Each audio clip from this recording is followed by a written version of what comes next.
ಎಲ್ಲರೂ ನಿಂತ್ಕೋಣ. ಕೀರ್ತನೆಗಳು 29ಗೆ ತಿಳಿಸ್ಕೋಣ.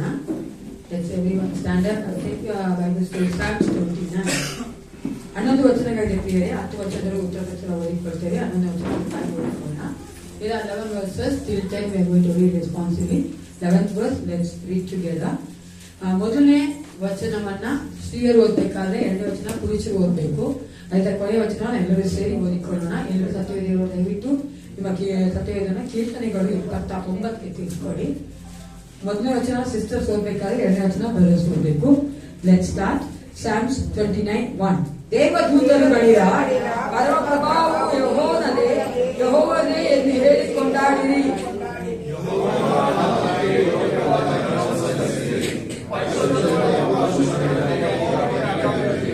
ಯೆಹೋವನ ಮಹಾಧ್ವನಿಯು ಮೇಘಮಂಡಲದಲ್ಲಿ ಕೇಳಿಸುತ್ತದೆ. ಪ್ರಭಾವ ಸ್ವರೂಪದ ದೇವರು ಹುಡುಕುತ್ತಾನೆ. ಯೆಹೋವನು ಆಕಾಶದ ಜಲರಾಶಿಗಳ ಮೇಲೆ ಇದ್ದಾನೆ.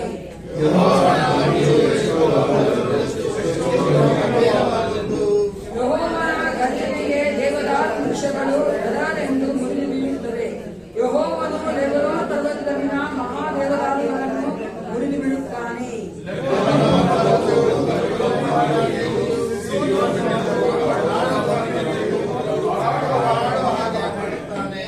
ಯೆಹೋವನ ಗರ್ಜನೆಗೆ ಮಿಂಚುಗಳು ತಾಜಾನೆ ಒಡೆಯುತ್ತವೆ.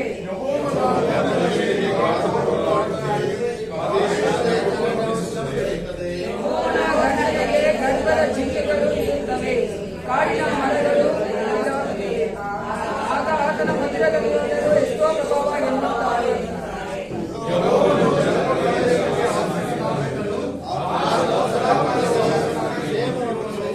ಹನ್ನೊಂದನೇ ವಚನ ಒಟ್ಟಾಗಿ ಓದಿಕೊಳ್ಳೋಣ. ಯೆಹೋವನು ನನ್ನ ಜನರಿಗೆ ಬಲವನ್ನು ಅನುಗ್ರಹಿಸುವನು.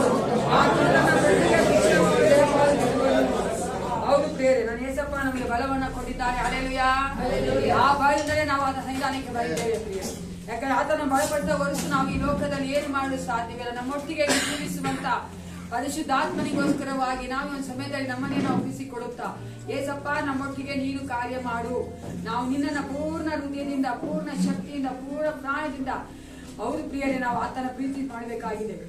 ಆ ಒಂದು ಕಾರಣಕ್ಕಾಗಿಯೇ ದೇವರು ನಮ್ಮನ್ನ ಈ ಒಂದು ಸಮಯದಲ್ಲಿ ಆತನ ಸನ್ನಿಧಾನಕ್ಕೆ ಕರ್ಕೊಂಡ್ ಬಂದಿದ್ದಾನಲ್ಲ, ಅದಕ್ಕಾಗಿ ನಮ್ಮನ್ನೇ ಒಪ್ಪಿಸಿಕೊಟ್ಟು ಪ್ರಾರ್ಥನೆ ಮಾಡಿಕೊಳ್ಳೋಣ. Glory, Father, we praise you, Lord, we praise you, Master. ಪರಿಶುದ್ಧನೇ ನಿಮಗೆ ಸ್ತೋತ್ರ ಉಂಟಾಗಲಿ ರಾಜ. Thank you. ಸೈನ್ಯಗಳ ಕರ್ತನೆ ಪರಲೋಕ ತಂದೆಯವರಪ್ಪ, ಎಂದು ಸಮಯಕ್ಕಾಗಿ ನಿಮಗೆ ಸ್ತೋತ್ರ ಉಂಟಾಗಲಿ ರಾಜ. ವಿಶೇಷವಾದ ಸಮಯದಲ್ಲಿ ಎಸಪ್ಪ ನಮ್ಮೆಲ್ಲ ತಗ್ಗಿಸಿ ನೀವು ಒಪ್ಪಿಸಿಕೊಡುತ್ತೆ. ಈ ಒಂದು ಆರಾಧನೆಯ ಮೊದಲುಗೊಂಡು ಕೊನೆಯವರೆಗೂ ನೀನು ನಡೆಸ್ತಾ ಇರಬೇಕೆಂದು ನಾವು ಬೇಡುತ್ತೇವಪ್ಪ. ದೇವ, ನಾವು ಬಲವಲ್ಲ ಕರ್ತನೆ, ನಾವು ಎಷ್ಟೇ ಕರ್ತನೆ ಅಪ್ಪ, ಹೌದು ರಾಜ, ಸಾಮರ್ಥ್ಯ ಉಳ್ಳವರಾಗಿದ್ರು, ಜ್ಞಾನ ಉಳ್ಳವರಾಗಿದ್ರು ಎಸಪ್ಪ, ಈ ಲೋಕದ ನಾವೇನೇ ಆಗಿದ್ರು ನಿನ್ನ ಮುಂದೆ ನಾವೇನೇನೂ ಅಲ್ಲ ಎಸಪ್ಪ. ಅಪ್ಪ, ನಮ್ಮನ್ನೇ ತಗ್ಗಿಸಿಕೊಳ್ಳುತ್ತೇವೆ ನಾವು ಕರ್ತನೆ, ನಿನ್ನನ್ನೇ ಕರ್ತನೆ, ಹೌದು ರಾಜ, ನಮ್ಮ ಮನಸ್ಪೂರ್ವಕವಾಗಿ ಹೃದಯಪೂರ್ವಕವಾಗಿ ಆರಾಧನೆ ಮಾಡುವಂತ ನಾವೆಲ್ಲರ ನೀನು ಬಲಪಡಿಸಬೇಕೆಂದು ನಾವು ಒಪ್ಪಿಸಿಕೊಳ್ಳುತ್ತೇನೆ. ನಿನ್ನ ಪರಿಶುದ್ಧ ಆತ್ಮನ ಕರ್ತನೆ ಪ್ರಸನ್ನತೆ ನಾವು ಕರ್ತನೆ ಬೇಡುತ್ತಾ ಇದ್ದೇವಪ್ಪ. ನಿನ್ನ ಅಭಿಷೇಕ ಪ್ರತಿಯೊಬ್ಬರನ್ನ ತುಂಬಿಸು, ನೀನು ಮೆಚ್ಚುವಂತೆ ನಾವು ಆರಾಧನೆ ಮಾಡುವ ಹಾಗೆ ಅಪ್ಪ, ನೀವು ಮೆಚ್ಚುವಂತೆ ನಾವು ವಾಕ್ಯಗಳನ್ನ ಕೇಳುವ ಹಾಗೆ ಎಸಪ್ಪ, ನಮ್ಮ ಸಂಡೇ ಸ್ಕೂಲ್ ಮಕ್ಕಳು ಹೌದು ರಾಜ, ಟೀಚರ್ಸ್ ಗಳು ಕರ್ತನೆ ನಿನ್ನ ಒಂದು ಕರ್ತನೆ ಹೌದು ರಾಜ ಮಾರ್ಗದರ್ಶನತೆ ನಡೆಯುವಂತೆ ಅಪ್ಪ, ಪ್ರತಿಯೊಂದು ಭಾಗದಲ್ಲಿ ನೀನು ಕರ್ತನೆ ಮಹಿಮೆ ಹೊಂದಿಕೊಳ್ಳುವಂತೆ ಕಾರ್ಯಗಳನ್ನ ಮಾಡಬೇಕೆಂದು ಯೇಸು ಕ್ರಿಸ್ತನ ನಾಮದಲ್ಲಿ ಪ್ರಾರ್ಥಿಸುತ್ತೇನೆ. ಒಳ್ಳೆಯದಿದ್ದಾನೆ.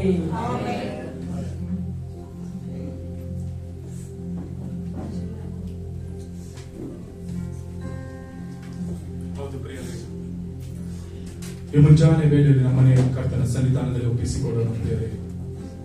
ಪರಮ ಪ್ರಭಾವಗಳನ್ನು ಹೊಂದಿರುವಂತಹ ದೇವನನ್ನು ಆರಾಧಿಸಲು ಆತನ ಸನ್ನಿಧಾನದಲ್ಲಿ ನೆಲೆಗೊಂಡಿದ್ದೇವೆ. ಆತನ ಪ್ರಸನ್ನತೆಯಲ್ಲಿ ನಮ್ಮನ್ನೇ ಸಮರ್ಪಿಸಿಕೊಡೋಣ. ಆತನ ಸಮ್ಮುಖದಲ್ಲಿ ನಮಗೆ ಕೊರತೆಗಳಿಲ್ಲ ಪ್ರಿಯರೇ.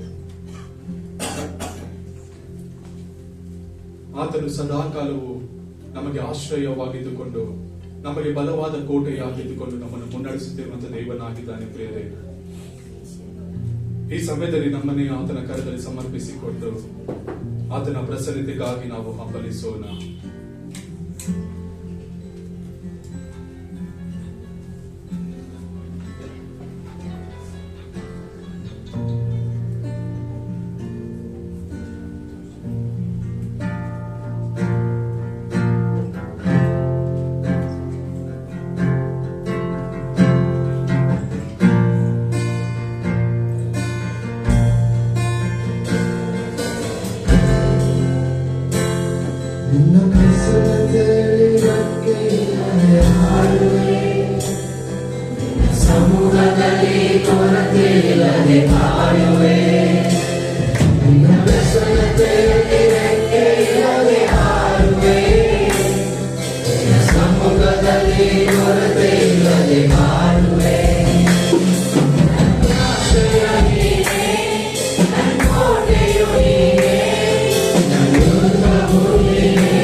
ಸಮೃದ್ಧಿ ಇದೆ ಪ್ರಿಯರೇ. ಆತನ ಪ್ರಸನ್ನತೆಯಲ್ಲಿ, ಆತನ ಸಮ್ಮುಖದಲ್ಲಿ ನಮಗೆ ಯಾವುದೇ ಒಂದು ಕೊರತೆಗಳಿಲ್ಲ ಪ್ರಿಯರೇ. ಏಕೆಂದರೆ ಆತನೇ ನಮ್ಮ ಜೀವಿತಗಳಲ್ಲಿ ಆಶ್ರಯವಾಗಿದ್ದಾನೆ. ನಮ್ಮ ಪ್ರತಿಯೊಂದು ಬಲಹೀನ ಸಮಯಗಳಲ್ಲಿಯೂ ಆತನು ಬಲಪೂರ್ಣ ದೇವನಾಗಿದ್ದುಕೊಂಡು ನಮ್ಮನ್ನು ಕಾಯುವಂತ ಕರ್ತನಾಗಿದ್ದಾನೆ ಪ್ರಿಯರೇ. ನಮ್ಮ ಜೀವಿತ ಕಾಲವೆಲ್ಲ ನೋಡುವುದಾದರೆ ಆತನ ಕೃಪೆಯೇ ನಮ್ಮನ್ನು ನಡೆಸ್ತಾ ಇದೆ ಪ್ರಿಯರೇ.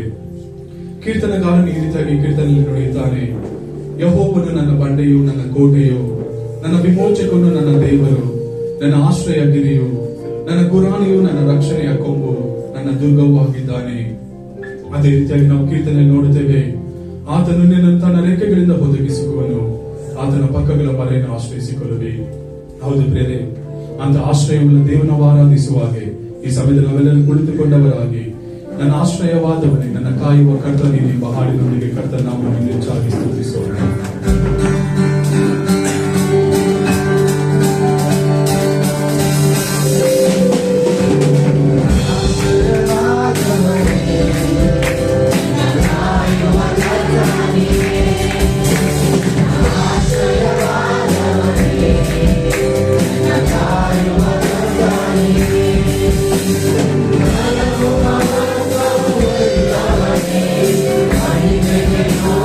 Yeah.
ಹೌದು ಪ್ರಿಯರೇ, ಅದೇ ರೀತಿಯಲ್ಲಿ ಕೀರ್ತನಕಾರನು ಮುಂದುವರೆದು ಈ ರೀತಿಯಾಗಿ ನಡೆಯುತ್ತಾನೆ.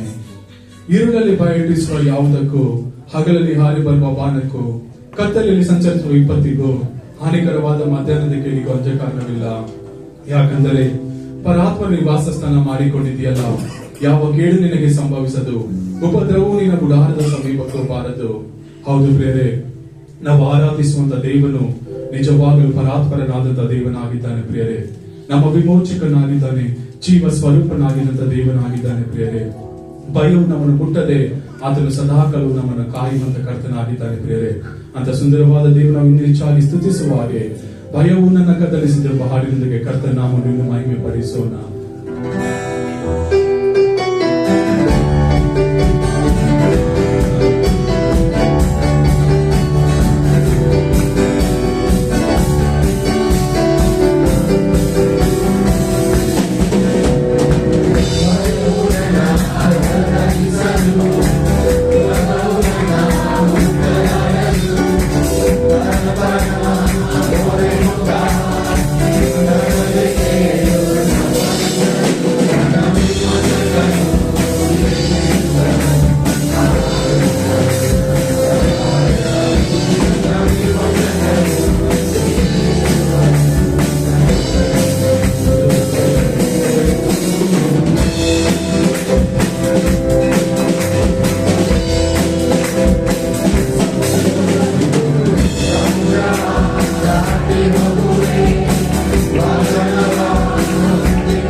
ಹೌದು ಪ್ರಿಯರೇ, ನಾವು 1 ಪೂರ್ವಕಾಲ ವೃತ್ತಾಂತ 29:11 ಈ ರೀತಿಯಾಗಿ ಹೇಳುತ್ತೇವೆ.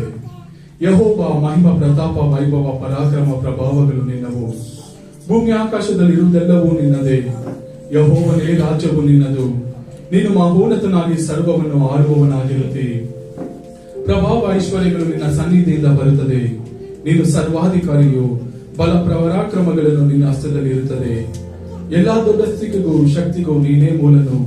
ಆದುದರಿಂದ ನಮ್ಮ ದೇವರೇ, ನಾವು ನಿನಗೆ ಕೃತಜ್ಞತಾಸ್ತುತಿ ಮಾಡುತ್ತಾ ನಿನ್ನ ಪ್ರಭಾವವುಳ್ಳ ನಾಮವನ್ನು ಕೀರ್ತಿಸುವೆವು. ಹೌದು ಪ್ರಿಯರೇ, ನಮ್ಮ ದೇವರು ಮಹಾಪ್ರಭಾವವುಳ್ಳ ದೇವನಾಗಿದ್ದಾನೆ ಪ್ರಿಯರೇ. ಆತನದೇ ರಾಜ್ಯವು ಆತನದೇ ಬಲವೂ ಆಗಿದೆ ಪ್ರಿಯರೇ. ಎಲ್ಲ ಮಹಿಮೆಗೂ ಘನತೆಗೂ ಯೋಗ್ಯನಾಗಿರುವಂತಹ ಕರ್ತನು ಆತನಾಗಿದ್ದಾನೆ ಪ್ರಿಯರೇ. ನಾವೆಂತ ಪರಿಸ್ಥಿತಿಯಲ್ಲಿ ಇದ್ದರೂ ನಾವು ಭಯಪಡದೆ ಸಾಗುವುದಾದರೆ ಆತನು ರಕ್ಷಕನಾಗಿದ್ದುಕೊಂಡು ತನ್ನ ರಕ್ಷಣೆಯ ಹಸ್ತನವನ್ನು ನಮ್ಮ ಮೇಲೆ ಯಾವಾಗಲೂ ಉದ್ದಿಸುವಂತ ಕರ್ತನ ಆಗಿದ್ದಾನೆ ಪ್ರಿಯರೇ. ಅಂತ ದೇವನ ಆರಾಧಿಸುವ ಹಾಗೆ, ರಾಜ್ಯ ಬಲವು ನೀನೆ, ಮಹಿಮೆ ಪ್ರಭಾವ ನಿನಗೆ ಹಾಡಿನೊಂದಿಗೆ ಕರ್ತನ ನಾಮವನ್ನು ಸ್ತುತಿಸೋಣ.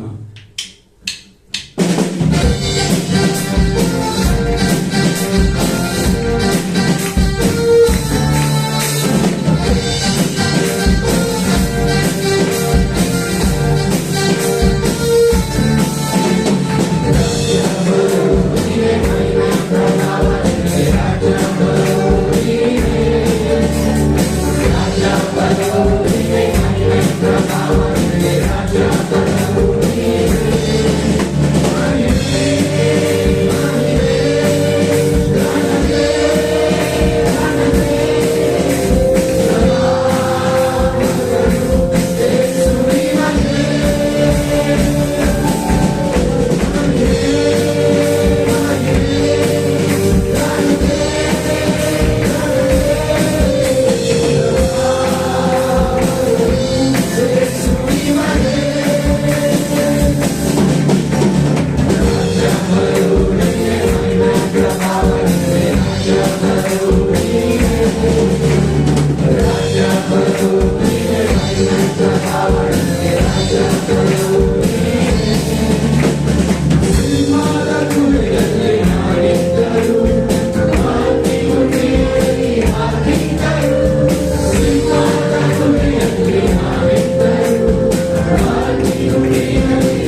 ಸನ್ನಿಧಿಯಲ್ಲಿ ಬೇಡಿಕೊಳ್ಳಲು ಆತನು ಸದುತ್ತರವನ್ನು ಕೊಟ್ಟು ಎಲ್ಲಾ ಭೀತಿಯಿಂದ ನನ್ನನ್ನು ತಪ್ಪಿಸಿದನು. ಆತನನ್ನೇ ದೃಷ್ಟಿಸಿದವರು ಪ್ರಕಾಶವನ್ನು ಹೊಂದಿದರು, ಅವರ ಮುಖವು ಲಜ್ಜೆಯಿಂದ ಕೆಡುವುದೇ ಇಲ್ಲ. ಕಷ್ಟದಲ್ಲಿದ್ದ ಈ ಮನುಷ್ಯನು ಮೊರೆ ಇಡಲು ಯೆಹೋವನು ಕೇಳಿ ಎಲ್ಲಾ ಬಾಧೆಗಳಿಂದ ಬಿಡಿಸಿದನು. ಯೆಹೋವನ ಭಯಭಕ್ತಿಯುಳ್ಳವರ ಸುತ್ತಲೂ ಆತನ ದೂತನ ದಂಡಲಿಸಿ ಕಾವಲಾಗಿದ್ದು ಕಾಪಾಡುತ್ತಾನೆ. ಯೆಹೋವನು ಸರ್ವೋತ್ತಮನೆಂದು ಅನುಭವದಿಂದ ತಿಳಿದುಕೊಳ್ಳಿರಿ, ಆತನನ್ನು ಆಶ್ರಯಿಸಿಕೊಂಡವರು ಎಷ್ಟೋ ಧನ್ಯರು. ಹೌದು ಪ್ರಿಯರೇ, ನಾವು ಕರ್ತನನ್ನೇ ಆಶ್ರಯಿಸಿಕೊಂಡಿರುವಾಗ ನಮ್ಮನ್ನು ಎಂತ ಪರಿಸ್ಥಿತಿಗಳು ತಪ್ಪಿಸಲು ಶಕ್ತನಾಗಿರುವಂತಹ ಕರ್ತನಾಗಿದ್ದಾನೆ. ಪ್ರಿಯರೇ, ಹೊಲಸಾದ ಕೆಸರಿನಿಂದಲೂ ನಾಶವಾದ ಗುಂಡಿಯಿಂದಲೂ ತಪ್ಪಿಸಿದಂತ ದೇವನು ನಮ್ಮ ರಕ್ಷಕನಾಗಿದ್ದಾನೆ. ಪ್ರಿಯರೇ, ಆತನೇ ಸರ್ವಶಕ್ತನು, ಸರ್ವವ್ಯಾಪಿಯು, ಸರ್ವಸ್ವವಾಗಿದ್ದುಕೊಂಡು ನಮ್ಮ ಜೀವಿತವನ್ನು ರೂಪಿಸಿ ನಮ್ಮ ಜೀವಿತವನ್ನು ಕಟ್ಟಿರುವಂತಹ ಕರ್ತನಾಗಿದ್ದಾನೆ. ಪ್ರಿಯರೇ, ಅಂತ ಒಳ್ಳೆಯ ವಲ್ಲಭನನ್ನು ನಾವು ಆರಾಧಿಸುವಾಗೆ ಏಸು ವಲ್ಲಭ, ಏಸು ರಕ್ಷಕ ಎಂಬ ಹಾಡಿನಲ್ಲಿ ಕರ್ತನ ನಾಮವನ್ನು ಇನ್ನೂ ಹೆಚ್ಚಾಗಿ ಮಹಿಮೆಪಡಿಸೋಣ.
ಹೌದು ಪ್ರೇರೆ, ಎಂತ ಉನ್ನತವಾದ ದೇವನ ಆಶ್ರಯಿಸಿಕೊಂಡಿದ್ದೇವೆ ಪ್ರೇರೆ. ಈ ಸಮಯದಲ್ಲಿ ನಮ್ಮೆಲ್ಲರೂ ಎದ್ದು ನಿಂತುಕೊಂಡವರಾಗಿ ಕರ್ತನ ಸಮ್ಮುಖದಲ್ಲಿ ನಮ್ಮನ್ನು ಸಂಪೂರ್ಣವಾಗಿ ಆತನ ಕರದಲ್ಲಿ ಸಮರ್ಪಿಸಿಕೊಡೋಣ ಪ್ರಿಯರೇ.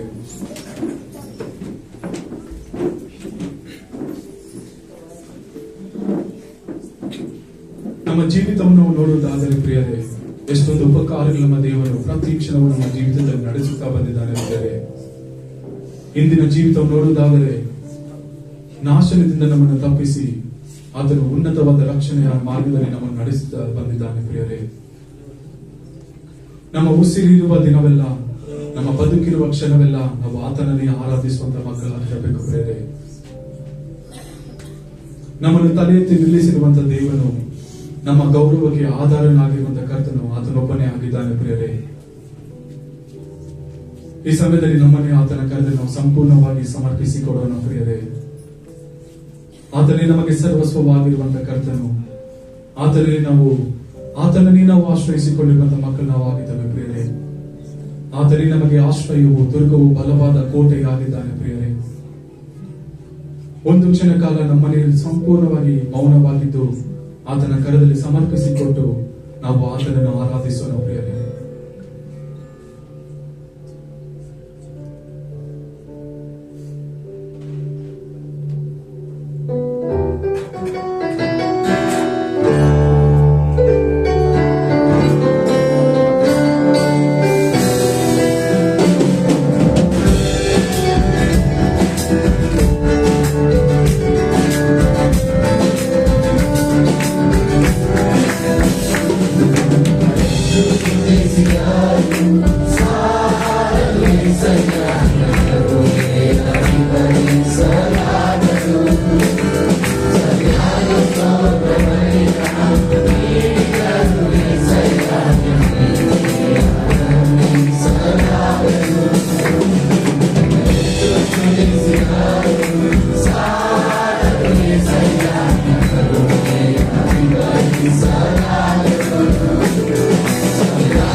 ಹೌದು ಏಸಯ್ಯ. ಅಪ್ಪ, ನೀನೊಬ್ಬನೇ ಪ್ರಭಾವವುಳ್ಳ ದೇವನಾಗಿದೆ ಏಸಯ್ಯ. ನಿನ್ನ ನಾಮ ಒಂದೇ ನಮ್ಮ ಮೂಲಕವಾಗಿ ಎತ್ತಲ್ಪಡಬೇಕು ಏಸಯ್ಯ. ನೀನೊಬ್ಬನೇ ಮಹಿಮೆಗೆ ಯೋಗ್ಯನು, ಘನತೆಗೆ ಯೋಗ್ಯನಾಗಿರುವಂತ ದೇವನಾಗಿರುವುದಕ್ಕಾಗಿ ನಿನಗೆ ಸ್ತೋತ್ರಗಳನ್ನು ಸಲ್ಲಿಸ್ತೇವೆ ಏಸಯ್ಯ. ಅಪ್ಪ, ನಮ್ಮ ಜೀವಿತಗಳಲ್ಲಿ ಆಶ್ರಯವಾಗಿರುವಂತ ದೇವರು, ನಮಗೆ ಬಲವಾದ ಗುರುಜಾಗಿರುವಂತ ಕರ್ತನು ನೀನೊಬ್ಬನೇ ಆಗಿರುವುದಕ್ಕಾಗಿ ಏಸಯ್ಯ. ನೀನಲ್ಲದೆ ನಮಗೆ ಬೇರೆ ಯಾವ ಆಶ್ರಯವೂ ಇಲ್ಲ ಏಸಯ್ಯ. ಅಪ್ಪ, ನೀನು ನಮಗೆ ಸಂಪೂರ್ಣನಾಗಿ ನಿಂತಿರುವುದಕ್ಕಾಗಿ ಏಸಯ್ಯ. ನೀನು ನಮಗೆ ಬಲವುಳ್ಳ ದೇವನಾಗಿ, ಭರವಸೆಯುಳ್ಳ ದೇವನಾಗಿ ನಮ್ಮನ್ನು ನಡೆಸ್ತಾ ಬಂದಿರುವುದಕ್ಕಾಗಿ ಏಸಯ್ಯ, ನಿನ್ನ ನಾಮಕ್ಕೆ ಘನವಾದ ಸ್ತೋತ್ರಗಳನ್ನು ಸಲ್ಲಿಸ್ತೇವೆ ಏಸಯ್ಯ. ಅಪ್ಪ, ವಿಶೇಷವಾಗಿ ಏಸಯ್ಯ, ಈ ಮುಂಜಾನೆ ಆರಾಧನೆಯನ್ನು ರಾಜ ಈ ನಿನ್ನ ಕುಟುಂಬದ ಮೂಲಕವಾಗಿ ನೀನು ತೆಗೆದುಕೊಂಡಿರುವುದಕ್ಕಾಗಿ ನಿನಗೆ ಘನವಾದ ಸ್ತೋತ್ರಗಳನ್ನು ಸಲ್ಲಿಸ್ತೇವೆ ಏಸಯ್ಯ. ಮುಂದಿನ ಎಲ್ಲಾ ಕಾರ್ಯಗಳನ್ನು ಕರೆದಲ್ಲಿ ಸಮರ್ಪಿಸಿಕೊಡುತ್ತೇವೆ ಏಸಯ್ಯ. ನೀನು ಬಲವುಳ್ಳ ದೇವನಾಗಿ ನಮ್ಮನ್ನು ಮುಂದೆ ಸಾಗಿಸುವುದಕ್ಕಾಗಿ ಘನವಾದ ಸ್ತೋತ್ರಗಳನ್ನು ಸಲ್ಲಿಸಿದ ನಮ್ಮ ಒಳ್ಳೆಯ ರಕ್ಷಕನಾಗಿರುವ ಯೇಸುವಿನ ನಾಮದಲ್ಲಿ ನಾವು ಬೇಡಿ ಹೊಂದಿದ್ದೇವೆ. ಪ್ರೀತಿಯುಳ್ಳ ಪರಮ ತಂದೆಯೇ. ನಮ್ಮ ಸತ್ಯವೇದಗಳನ್ನ ಹೊಸ ಒಡಂಬಡಿಕೆ 1 ಯೋಹಾನ ಪತ್ರಿಕೆ ತಿಳಿಸ್ಕೊಳ್ಳೋಣ ಪ್ರಿಯರೇ. For the New Testament reading, let's turn our Bibles to 1 John chapter 5, 11 and 12th verse. 5ನೇ ಅಧ್ಯಾಯದಲ್ಲಿ 11 ಮತ್ತು 12ನೇ ವಚನ. 1 ಯೋಹಾನ ಪತ್ರಿಕೆ 5ನೇ ಅಧ್ಯಾಯ 11 ಮತ್ತು 12ನೇ ವಚನ. 1 John chapter 5 verses 11 and 12. Satyaveda ಇರೋರೆಲ್ಲರೂ Bible ದಯವಿಟ್ಟು ಈ ಬೈಬಲ್ಗಳನ್ನ 1 ಯೋಹಾನ 5, 11, 12ಕ್ಕೆ ತಿಳಿಸ್ಕೊಳ್ಳಿ. ನಾವೆಲ್ಲರೂ ಒಟ್ಟಾಗಿ ವಾಕ್ಯಗಳನ್ನ ಓದಿಕೊಳ್ಳೋಣ. ಆ ಸಾಕ್ಷಿ ಯಾವುದೆಂದರೆ ದೇವರು ನಮಗೆ ಆ ಜೀವವು ಅವನ ಮಗನಲ್ಲಿ ಅಡಗಿರುತ್ತದೆ. ಯಾವ ದೇವರ ಮಗನನ್ನು ಅಂಗೀಕರಿಸುತ್ತಾನೋ ಅವನಿಗೆ ಆ ಜೀವವು ಉಂಟು. ಯಾವ ದೇವರ ಮಗನನ್ನು ಅಂಗೀಕರಿಸುತ್ತಾನೋ ಅವನಿಗೆ ಆ ಜೀವ ಇಲ್ಲ. ನಮ್ಮ ಜೀವ ಇದೆಯಾ ಇಲ್ವಾ? ಹಲೋ, ಜೀವ ಇದೆಯೇನ್ರಿ? ಯಾಕೆ? ಯೇಸು ಕ್ರಿಸ್ತನ ನಾವು ಅಂಗೀಕರಿಸಿಕೊಂಡಿದ್ದೇವೆ.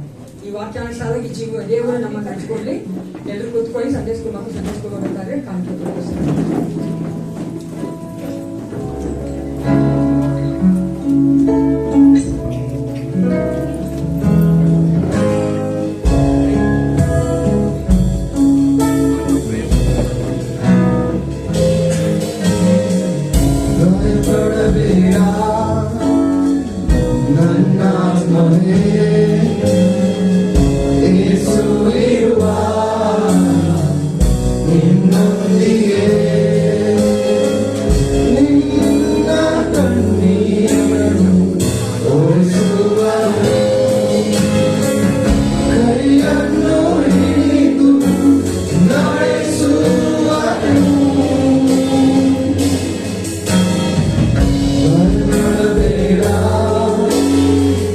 ನನ್ನ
ನಮ್ಮನ್ನು ಪ್ರೀತಿಸುವಂತ ಯೇಸು ಕ್ರಿಸ್ತನ ನಾಮದಲ್ಲಿ ನಿಮ್ಮನ್ನು ನಾವು ಸ್ವಾಗತ ಮಾಡುವುದಾಗಿದ್ದೇವೆ. ಚೆನ್ನಾಗಿದ್ದೀರಾ? ದೇವರು ತಾ ನಮ್ಮನ್ನ ಈ ದೇವರು ನಡೆಸಿಕೊಂಡು ಬಂದು ಆ ದಸೆಯಿಂದ ಆಚರಿಸಿದ್ದಾನಿದ್ದೇವೆ. ಅದನ್ನ ಪ್ರೀತಿ ಕೃಪೆಗೆ ನಾವು ಯಾವಾಗಲೂ ಸ್ತೋತ್ರ ಮಾಡುವವರಾಗಿರ್ಬೇಕು. ನೀವು ಸಮಯದಲ್ಲಿ ಈ ವಾರದಲ್ಲಿ ಜನ್ಮದಿನ ಆಚರಿಸುವಂತವರು ಮದುವೆನ ಆಚರಿಸಿಕೊಂಡಿದ್ದಾರೆ. ನಿಮ್ಮಲ್ಲಿ ಪ್ರಾರ್ಥನೆ ಮಾಡ್ತೇವೆ. Anyone is going to celebrate birthday and marriage days in this week, please stand up and pray. Ranjan ಬರ್ತದೆ, ಸಲೋನಿ ಬರ್ತದೆ. ನಮ್ಮ ಹಿರಿಯ ಸಹಪಾಲಕರ ಮದುವೆಯ ದಿನ, ಮ್ಯಾರೇಜ್ ಆನಿವರ್ಸರಿ. ಜಾನಕಿ ಸರ್ ಬರ್ತಾರೆ. ಆನಿವರ್ಸರಿ ನಿಂತ್ಕೊಬೇಕು ಮೊನ್ನೆ. ಹಲೋ, ಪ್ರಾರ್ಥನೆ ಮಾಡ್ಕೊಳ್ಳೋಣ. ಸೇನಾಧೀಶವಾದ ಪರಲೋಕ ತಂದೆ ಅಪ್ಪ ಪಿತನೇ, ಒಂದು ಸಮಯಕ್ಕಾಗಿ ನನಗೆ ಸ್ತೋತ್ರ ಉಂಟಾಗಲಿ. ರಾಜ, ಸರ್ವವನ್ನು ಸೃಷ್ಟಿದಾತ ನೀನಾಗಿದ್ದಿ. ನಮ್ಮನ್ನು ಪ್ರೀತಿಸಿ ಯೇಸಪ್ಪ ನಮಗಾಗಿ ಜೀವ ಕೊಟ್ಟು ನಿನ್ನ ಮಕ್ಕಳಾಗಿ ಮಾಡಿಕೊಂಡಿದ್ದಿ. ಅದಕ್ಕಾಗಿ ನಿನಗೆ ಸ್ತೋತ್ರ. ಈ ವಿಶೇಷವಾದ ಸಮಯದಲ್ಲಿ ಯೇಸಪ್ಪ ನಿನ್ನ ಮುಂದೆ ತಲೆಬಾಗಿ ನಿಂತಿರುವಂತ ಈ ಎಲ್ಲಾ ಮಕ್ಕಳಿಗೆ ಒಪ್ಪಿಸಿಕೊಳ್ಳುತ್ತೇನೆ ಅಪ್ಪ. ಅವರ ಜೀವಿತವನ್ನು ಬಣ್ಣಾತ ನೀನಾಗಿದ್ದಿ. ಅವನು ಕಾಣುವಂತ ಎಲ್ಲರೂ ನೀನಾಗಿದ್ದಿ. ಅದಕ್ಕಾಗಿ ನಿನಗೆ ಸ್ತೋತ್ರ. ದೇವಾ, ಬರ್ತ್ಡೇ ಆಚರಿಸಿಕೊಳ್ಳುತ್ತಿರುವಂತಹ ಪ್ರತಿಯೊಬ್ಬ ಮಕ್ಕಳನ್ನ ಆಶೀರ್ವದಿಸು. ಆ ಮಕ್ಕಳ ಜೀವಿತದಲ್ಲಿ ಬೇಕಾದ ನಿನ್ನ ಒಂದು ಹೌದು ರಾಜ, ಪರಲೋಕದ ಕರ್ತನೆ ಆಶೀರ್ವಾದ, ಈ ಲೋಕದ ಆಶೀರ್ವಾದ ಕೊಟ್ಟು ಆ ಮಕ್ಕಳು ನಡೆಸಿಕೊಡಬೇಕೆ ನಾನು ಬೇಡುತ್ತೇನೆ. ವಿಶೇಷವಾಗಿ ಎಲ್ಲಕ್ಕಿಂತ ಹೆಚ್ಚಾಗಿ ನಿನ್ನನ್ನು ದೃಷ್ಟಿಸಿ ನೋಡುವಂತ ಮಕ್ಕಳಾಗಿ ಯೇಸಪ್ಪ, ನಿನ್ನನ್ನು ಕರ್ತನೆ ಆರಾಧಿಸುವಂತೆ, ಇನ್ನೂ ಹೆಚ್ಚಾಗಿ ನಿನ್ನನ್ನು ಅರ್ಥ ಮಾಡಿಕೊಳ್ಳುವಂತ ಮಕ್ಕಳಾಗಿ ಬಲಪಡಿಸಿ ಯೇಸಪ್ಪ. ಒಳ್ಳೆ ಆರೋಗ್ಯ ಕೊಡು, ಬಲ ಕೊಡು, ಜ್ಞಾನ ಕೊಡು ಯೇಸಪ್ಪ. ದೇವಾ, ಈ ಲೋಕದಲ್ಲಿ ಮಕ್ಕಳು ಬೆಳಕಾಗಿ ಜೀವಿಸುವಂತೆ ಕಾರ್ಯ ಮಾಡು. ಅದೇ ತಾಯಿ ಯೇಸಪ್ಪ, ಈ ಸಮಯದಲ್ಲಿ ರಾಜ ಅಪ್ಪ ಮದುವೆ ದಿನ ಆಚರಿಸಿಕೊಳ್ಳುವಂತ ಅಪ್ಪ ನಿನ್ನ ಮಕ್ಕಳನ್ನು ಒಪ್ಪಿಸಿಕೊಡುತ್ತೇನೆ ರಾಜ. ಮಕ್ಕಳನ್ನ ಆಶೀರ್ವದಿಸು. ಅವರ ಜೀವಿತವನ್ನು ಬಣ್ಣಾತ ನೀನಾಗಿದ್ದೆ. ಅವ್ರಿಗೊಂದು ಗಂಡ ಹಿಂದೆ ಕರೆದಾತ ನೀನು, ಕುಟುಂಬವನ್ನು ಕಡಿದಾತ ನೀನು ರಾಜ. ಅಪ್ಪ, ಕುಟುಂಬದ ಆಧಾರ ನೀನಾಗಿದ್ದುಕೊಂಡು ನಡೆಸಿಕೊಡಬೇಕು ನಾನು ಬೇಡುತ್ತೇನೆ. ಗಂಡ ಹೆಂಡತಿಯಲ್ಲಿ ಒಳ್ಳೆ ಅಂಡರ್ಸ್ಟ್ಯಾಂಡಿಂಗ್ ಕೊಡು. ಇನ್ನೂ ಹೆಚ್ಚಾಗಿ ಒಬ್ಬರೊಬ್ಬರು ಪ್ರೀತಿಸುವಂತೆ ನಿನ್ನ ಪ್ರೀತಿನ ಮಕ್ಕಳನ್ನ ಬಂಧಿಸಬೇಕು ದೇವ. ಅದು ಮಾತ್ರವಲ್ಲ ಕರ್ತನೆ, ಮುಂದಿನ ಜೀವಿತಗಳಲ್ಲಿ ಆ ಮಕ್ಕಳು ನಿನ್ನಲ್ಲಿ ಯಾವ ರೀತಿಯಾಗಿ ಜೀವಿಸಬೇಕೆಂಬ ಒಂದು ಕೃಪೆ, ಜ್ಞಾನ, ಬಲ ಕೊಟ್ಟು ನಡೆಸಬೇಕೆ ನಾನು ಒಪ್ಪಿಸಿಕೊಡುತ್ತೇನೆ ಅಪ್ಪ. ನಮ್ಮ ಹಿರಿಯ ಸಭಾಪ ಅಂತ ಕರ್ತನೆ ಅಪ್ಪ ಜೇಕಬ್ ಅಣ್ಣನ ಮೇಲೆ ನೀನು ಒಪ್ಪಿಸಿಕೊಡುತ್ತೇನಪ್ಪ. ಆ ಮಕ್ಕಳನ್ನ ಕರ್ತನೆ ಎಷ್ಟು ವರ್ಷ ಕರ್ತನೆ ಹಾಲೆಲೂಯ ಅಪ್ಪ, ಎಷ್ಟು ಹೆಚ್ಚಾಗಿ ನೀನು ಪ್ರೀತಿ ಮಾಡಿ, ಎಷ್ಟು ಹೆಚ್ಚಾಗಿ ಅವನ್ನ ಆಶೀರ್ವದಿಸಿ ಈ ಒಂದು ಸಭೆಯಲ್ಲಿ ಒಂದು ಆಧಾರವಾಗಿದ್ದು ಸ್ತಂಭಗಳಾಗಿರುವಂತೆ ಕಾರ್ಯ ಮಾಡಿದ್ಯಲ್ಲ, ಅದಕ್ಕಾಗಿ ನಿನಗೆ ಸ್ತೋತ್ರಪ್ಪ ಯೇಸಪ್ಪ. ಅವರಿಬ್ಬರಿಗೆ ವಯಸ್ಸಾದ ಕಾಲದಲ್ಲಿ ಒಳ್ಳೆ ಬಲವನ್ನ ಕೊಡು, ಆರೋಗ್ಯ ಕೊಡು, ಶಕ್ತಿಯನ್ನು ಕೊಟ್ಟು ನಡೆಸಿಕೊಡಬೇಕೆ ನಾನು ಬೇಡುತ್ತೇನೆ. ಹೌದು ರಾಜ ಅಪ್ಪ ಯೇಸಪ್ಪ, ಅವರು ಕರ್ತನೆ ಯಾವುದಕ್ಕೆಲ್ಲ ಪ್ರಾರ್ಥನೆ ಮಾಡುತ್ತಾ ಇದ್ದಾರೋ ನೀ ಬಲ್ಲಾತನಾಗಿದ್ದಿ ಅಪ್ಪ. ಪ್ರಾರ್ಥನೆ ಉತ್ತರಿಸುವಂತ ದೇವನಾಗಿದ್ದುಕೊಂಡು ಅವರೊಟ್ಟಿಗೆ ಕರ್ತನೆ ಅಪ್ಪ ರಾಜ ಇನ್ನು ಹೆಚ್ಚಾಗಿ ಕರ್ತನೆ ಅನೇಕ ಒಂದು ಮಾದರಿಗಳಾಗಿ, ಸಾಕ್ಷಿಗಳಾಗಿ ಯೇಸಪ್ಪ ಆಶೀರ್ವಾದದಾಯಕವಾಗಿರುವಂತೆ ಕಾರ್ಯ ಮಾಡಬೇಕೆಂದು ಮತ್ತೊಂದು ಆವರ್ತಿ ಎಲ್ಲ ಮಕ್ಕಳಿನ ಪಾತ್ರೆ ಒಪ್ಪಿಸಿಕೊಡುತ್ತಾ ಯೇಸು ಕ್ರಿಸ್ತನ ನಾಮದಲ್ಲಿ ಕರ್ತನೆ ನಾನು ಪ್ರಾರ್ಥಿಸ್ತೇನೆ. ಅದೇ ರೀತಿಯಾಗಿ ಕರ್ತನೆ ಯೇಸಪ್ಪ ಈ ಸಮಯದಲ್ಲಿ ಕರ್ತನೆ ಕೊಟ್ಟುವಂತ ಕಾಣಿಗ ದಶಭಾಗನ ಆಶೀರ್ವದಿಸು ದೇವ. ಕೊಟ್ಟುವಂತ ಪ್ರತಿಯೊಬ್ಬರು ಯೇಸಪ್ಪ ಕೊರತೆಯಲ್ಲೇ ಜೀವಿಸಬೇಕು ಕರ್ತನೆ. ನಿನ್ನ ಮಹಿಮೆ ಪ್ರಭಾವ ಅನುಸಾರವಾಗಿ ಆ ಮಕ್ಕಳನ್ನ ಆಶೀರ್ವದಿಸಿ ಬಲಪಡಿಸಿ ನಡೆಸಿಕೊಡು. ಅದೇ ರೀತಿ ಕರ್ತನೆ ಕೊಟ್ಟುವಂತ ಕಾಣಿಕೆ ದಶಭಾಗಗಳು ನಿನ್ನ ಮಹಿಮೆಗೋಸ್ಕರವಾಗಿ ಉಪಯೋಗಿಸಲ್ಪಡಲಿ ಅಪ್ಪ. ಹೌದು ರಾಜ, ಅನೇಕ ರೀತಿಯಿಂದ ಆಶೀರ್ವಾದ ಹೊಂದಿಕೊಳ್ಳುವಂತೆ ಕಾರ್ಯ ಮಾಡಬೇಕೆಂದು ಯೇಸು ಕ್ರಿಸ್ತನ ನಾಮದಲ್ಲಿ ಪ್ರಾರ್ಥನೆ ಒಳ್ಳೆಯುತ್ತದೆ.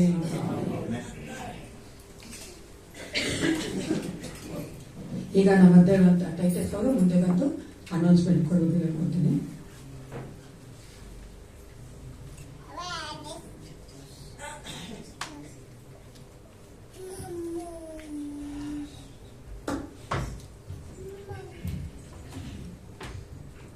ಈ ವಾರದ ಪ್ರಕಟಣೆಗಳು ಶುಕ್ರವಾರ ಸಾಯಂಕಾಲ 7 ಗಂಟೆಗೆ ಸಭೆಯಲ್ಲಿ ಬೈಬಲ್ ಸ್ಟಡಿ ಇರುತ್ತದೆ.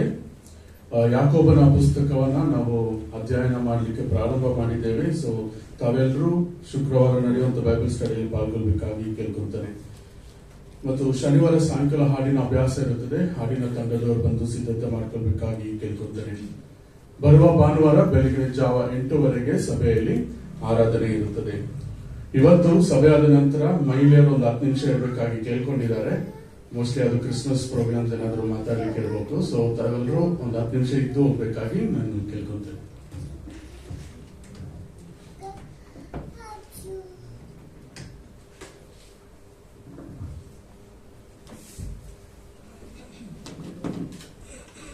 ನಾವು ಹೋಗಿ ಮುಂಚಿತವಾಗಿ ಒಂದು ಪ್ರಾರ್ಥನೆ ಮಾಡ್ಕೊಳ್ಬೇಕಾಗಿದೆ. ವಿಶೇಷವಾಗಿ ನಮ್ಮ ಸಭೆಯಲ್ಲಿ ಅನೇಕರು ಅನಾರೋಗ್ಯದಲ್ಲಿದ್ದಾರೆ. ಅದು ವಯಸ್ಸಾದವರು, ಅವ್ರಿಗೋಸ್ಕರವಾಗಿ ಪ್ರಾರ್ಥನೆ ಮಾಡ್ಕೊಳ್ಳೋಣ. ದೇವರು ತಾನೇ ಅವರಿಗೆ ಆರೋಗ್ಯ ಕೊಟ್ಟು ಬಲ ಕೊಟ್ಟು ಆತ್ಮ ಚಿತ್ತಾನುಸಾರವಾಗಿ ಅವರ ಜೀವಿತದಲ್ಲಿ ಕಾರ್ಯ ಮಾಡಬೇಕೆಂದು ನಾವು ಈ ಸಲ ನಮ್ಮ ಮಧ್ಯಲ್ಲಿರುವಂತಹ ಕ್ಯಾಥರಿನ್ ಸಿಸ್ಟರ್ ಅವರು ಅದಕ್ಕಾಗಿ ಪ್ರಾರ್ಥನೆ ಮಾಡೋದನ್ನ ಕೇಳ್ಕೊಳ್ತೇನೆ. ಎಲ್ಲರೂ ಅವರು ಒಪ್ಪಿಸಿಕೊಟ್ಟವರಾಗಿ ನಾವು ಪ್ರಾರ್ಥನೆ ಮಾಡಿಕೊಳ್ಳೋಣ.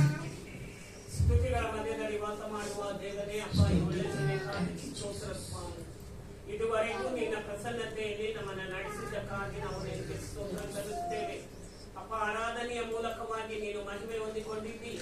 ಅಪ್ಪ, ಇದು ಸ್ವಾಮಿ ಈಗಲೂ ನಮ್ಮ ಸಭೆಯಲ್ಲಿ ಕೆಲವರು ಸ್ವಾಮಿ ಏಕಪ್ಪ ಇದು ಕರ್ತನೆ ಅನಾರೋಗ್ಯದಲ್ಲಿ ಯಾರೆಲ್ಲ ಇದ್ದಾರೋ ಸ್ವಾಮಿ ಅವರನ್ನ ನೀನು ಮುಟ್ಟು ಸ್ವಾಮಿ. ನಿನ್ನ ಪರಿಶುದ್ಧವಾದ ಕರ್ತನೆ ಗುಣಪಡಿಸುವ ಹಸ್ತವು ತಾನೆ ಅವರು ಎಲ್ಲೇ ಇರಲಿ ಸ್ವಾಮಿ ಅವರನ್ನ ಮುಟ್ಟಿ ಗುಣಪಡಿಸುವ ಕರ್ತನೆ. ಅಪ್ಪ, ಹೌದು ಸ್ವಾಮಿ, ನೀನು ನಮಗೆ ವಾಗ್ದಾನ ಮಾಡಿದ್ದಿ. ನಿನ್ನ ಬಾಸುಂಡೆಗಳಿಂದ ನಮಗೆ ಗುಣವಾಗಿದೆ ಎಂದು ಹೇಳಿದ್ದಿ ಸ್ವಾಮಿ. ಅಪ್ಪ, ನಿನ್ನ ಸ್ವಸ್ಥತೆಯ ಕಿರಣಗಳು ಅವರ ಕರ್ತನೆ ಶರೀರದ ಒಂದೊಂದು ಭಾಗದಲ್ಲಿ ಇಳಿದು ಬಂದು ಸ್ವಾಮಿ ಅವರನ್ನ ಗುಣಪಡಿಸು. ಅವರು ಮುಂದಿನ ದಿನಗಳಲ್ಲಿ ಆರಾಧನೆಯಲ್ಲಿ ಪಾಲ್ಗೊಳ್ಳುವಂತೆ ಕೃಪೆಯಿಂದ ನಡೆಸಿಕೊಡು ಸ್ವಾಮಿ. ಅಪ್ಪ, ನೀನೇ ಕರ್ತನೆ ದೇವನೇ. ಅಪ್ಪ, ಅದು ನಮಗೆ ಯೆಹೋವ ರಾಫ ಆಗಿದ್ದುಕೊಂಡು ಇದೆಯಲ್ಲ ಸ್ವಾಮಿ. ಪ್ರತಿದಿನ ಕರ್ತನೆ ನಮ್ಮನ್ನು ನಡೆಸುವ ದೇವನೇ. ಈ ಮಕ್ಕಳನ್ನು ಸಹ ನಿನ್ನ ಕರಗಳಲ್ಲಿ ಮತ್ತೊಮ್ಮೆ ಒಪ್ಪಿಸಿಕೊಡುತ್ತಾ ಯೇಸುವಿನ ನಾಮದಲ್ಲಿ ಪ್ರಾರ್ಥಿಸ್ತೇವೆ. ಒಳ್ಳೆಯ ತಂದೆ. Thank you. ಇವಾಗ ಸಮಯದಲ್ಲಿ ನಿಮ್ಮಲ್ಲಿ ಯಾರಾದರೂ ಸಾಕ್ಷಿ ಹೇಳ್ಬೇಕಂತ ಆಸೆ ಪಟ್ಟರೆ ಸಾಕ್ಷಿ ಹೇಳ್ಬೋದು.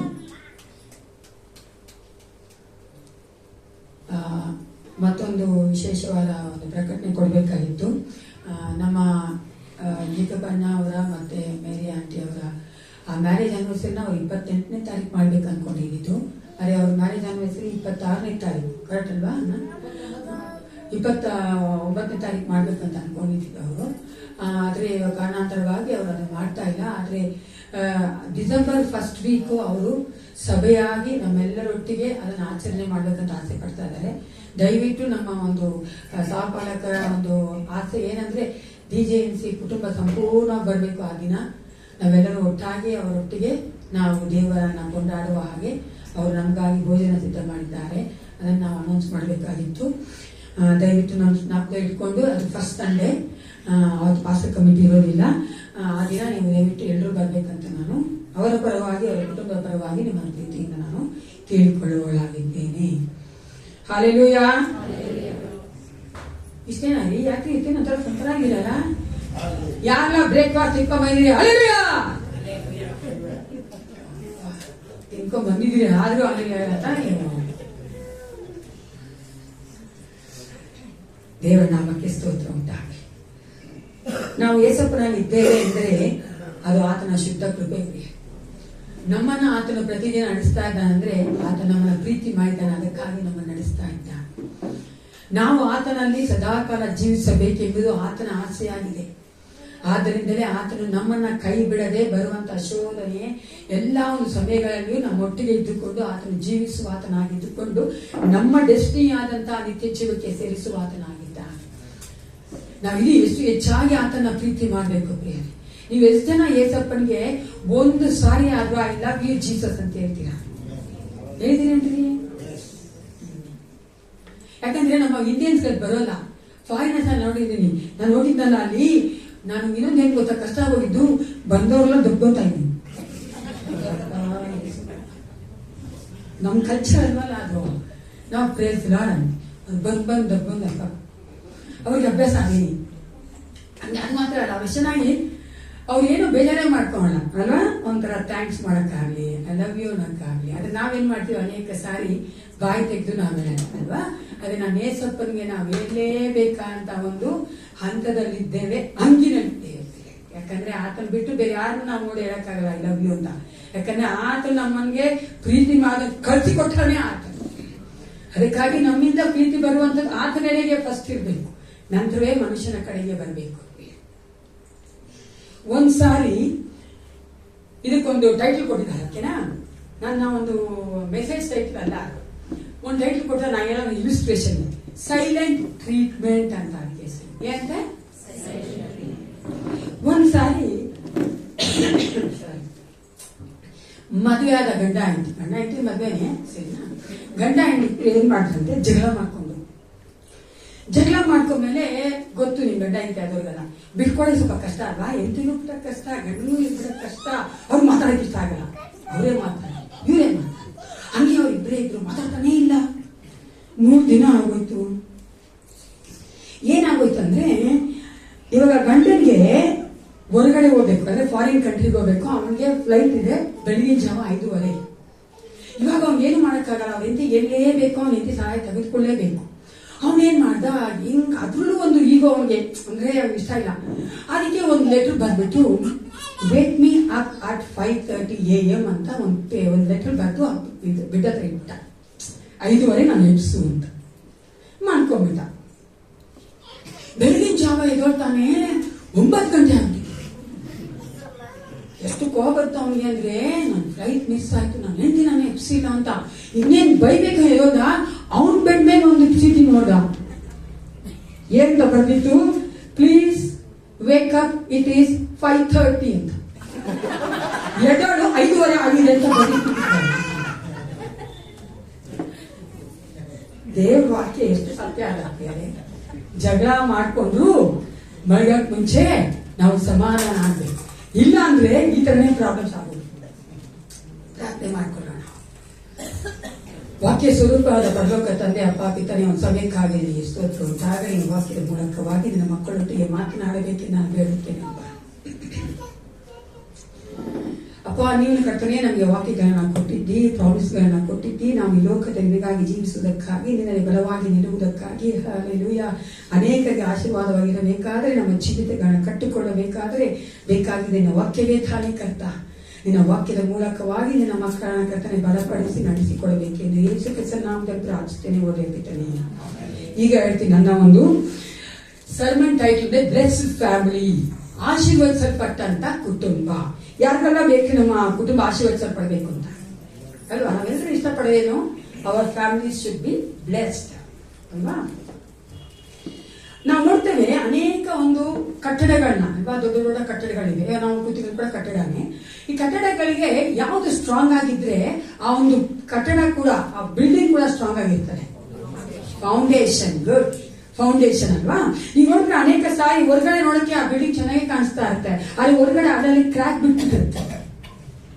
ಯಾಕಂದ್ರೆ ಅಲ್ಲಿ ಫೌಂಡೇಶನ್ ಅಲ್ಲಿ ಒಂದು ಪ್ರಾಬ್ಲಮ್ ಇದೆ ಅಂತ ಅರ್ಥ. ಅದಕ್ಕಾಗಿ ಒಳ್ಳೆ ಒಂದು ಫೌಂಡೇಶನ್ ಇರುವಂತ ಒಂದು ಬಿಲ್ಡಿಂಗ್ ಚೆನ್ನಾಗಿರ್ತವೆ ಅಲ್ವಾ? ಮತ್ತಾಯ 7:24 ಅಂದ್ರೆ 27 ಸಹ ಒಂದು ಸಾಮ್ಯ ನಾವು ನೋಡ್ತೇವೆ. ಯೇಸು ಕ್ರಿಸ್ತನು ಒಂದು ಸಾಮ್ಯವನ್ನ ಕೊಡ್ತಾರೆ. ಏನಂತ, ಬಂಡೆ ಮೇಲೆ ಕಟ್ಟಿದಂತಹ ಮನೆ, ಉಸುಬಿನ ಮೇಲೆ ಕಟ್ಟಿದಂತಹ ಮನೆ. ಬಂಡೆ ಮೇಲೆ ಕಟ್ಟಿದಂತಹ ಮನೆ ಏನ್ ಬಂದ್ರೂ ಬಿದ್ದು ಹೋಗೋದಿಲ್ಲ. ಯಾಕಂದ್ರೆ ಅದರ ಒಂದು ಫೌಂಡೇಶನ್, ಅಡಿಪಾಯ ಬಲವಾಗಿದೆ, ಗಟ್ಟಿಯಾಗಿದೆ. ಅದೇ ರೀತಿಯಾಗಿನೇ ನಮ್ಮ ಒಂದು ಕ್ರೈಸ್ತ ಕುಟುಂಬಗಳಿಗೆ ಆ ಭದ್ರವಾದಂತ ಒಂದು ಫೌಂಡೇಶನ್ ಬೇಕು. ಯಾಕಂದ್ರೆ ಕುಟುಂಬಗಳನ್ನ ನೋಡಿ ವಿರೋಧಿಯಾದಂತ ಸೈತಾನನು ಅನೇಕ ಕಾರ್ಯಗಳನ್ನ ಮಾಡ್ತಾ ಇದ್ದಾನೆ. ನಮ್ಮ ಕುಟುಂಬಗಳನ್ನ ಹೊರಟಾಕಬೇಕೆಂದು ಆತನ ಹಗಲು ಕೆಲಸ ಮಾಡ್ತಾನೆ. ಪ್ರಿಯ, ನಿಮ್ಗೆ ಗೊತ್ತಾ? ನಾನು ಹೇಳ್ತಾ ಇದ್ದು 100% ನಿಜ. ಯಾಕಂದ್ರೆ ಸೈತಾನ ಕಾಯ್ತಾ ಇದ್ದು ನಮ್ಮ ಕುಟುಂಬಗಳು ಹೊಡೆದೋಗ್ಬೇಕು ಅಂತ, ಗಂಡ ಹೆಂಡತಿ ಜಗಳ ಮಾಡ್ಕೋಬೇಕು ಅಂತ, ಮಕ್ಕಳು ತಾಯಿ ಮಾತು ಕೇಳಬಾರ್ದು ಅಂತ, ತಂದೆ ಮಕ್ಕಳನ್ನ ಪ್ರೀತಿಸಬಾರ್ದು ಅಂತ, ಈ ರೀತಿ ಅನೇಕ ಕಾರ್ಯಗಳ ಮೂಲಕವಾಗಿ ಸೈತಾನ ನಮ್ಮ ಕುಟುಂಬಗಳನ್ನ ಹೊರಟಾಕಬೇಕಂತಿದ್ದಾನೆ, ನಾಶ ಮಾಡಬೇಕಂತಿದ್ದಾನೆ. ಆದ್ರೆ ತಪ್ಪಿಸ್ಕೊಳ್ಬೇಕು, ನಮ್ಮ ಕುಟುಂಬಗಳು ಆಶೀರ್ವದಿಸಲ್ಪಟ್ಟಿರಬೇಕಂದ್ರೆ ನನ್ನ ಪ್ರಕಾರ ನಾನು 5 ಫೌಂಡೇಶನ್ ಗಳನ್ನ ತಗೊಂಡಿದ್ದೀನಿ. 5 ಅಡಿಪಾಯಗಳು ನಮಗೆ ಬೇಕು. ಚೆನ್ನಾಗಿ ಕೇಳಿಸ್ಕೊಳಿದ್ರೆ ಮದುವೆ ಆದವ್ರು ಮಾತ್ರ ಅಲ್ಲ ಈ ಮೆಸೇಜ್, ಓಕೆನಾ? ಮದುವೆ ಆಗ್ಲೇ ನಾನು ಮದುವೆ ಆಗ್ತೀರಾ ಏನ್ರಿ? ವಿನಯ್ ಮದುವೆ ಆಗ್ತಿರಲ್ಲ ಮೊನ್ನೆ ಅಲ್ವಾ? ಎಲ್ಲರೂ ಮದುವೆ ಆಗ್ತಾರೆ, ಓಕೆನಾ? ಅದಕ್ಕೋಸ್ಕರವಾಗಿ ಮದುವೆ ಆಗದೆ ಇರೋರು ಸಹ ಈ ಒಂದು ವಚನಗಳನ್ನ, ಈ ಒಂದು ಮೆಸೇಜ್ ಅನ್ನ ದಯವಿಟ್ಟು ಸರಿಯಾಗಿ ಕೇಳಿಸ್ಕೊಳ್ಳಿ.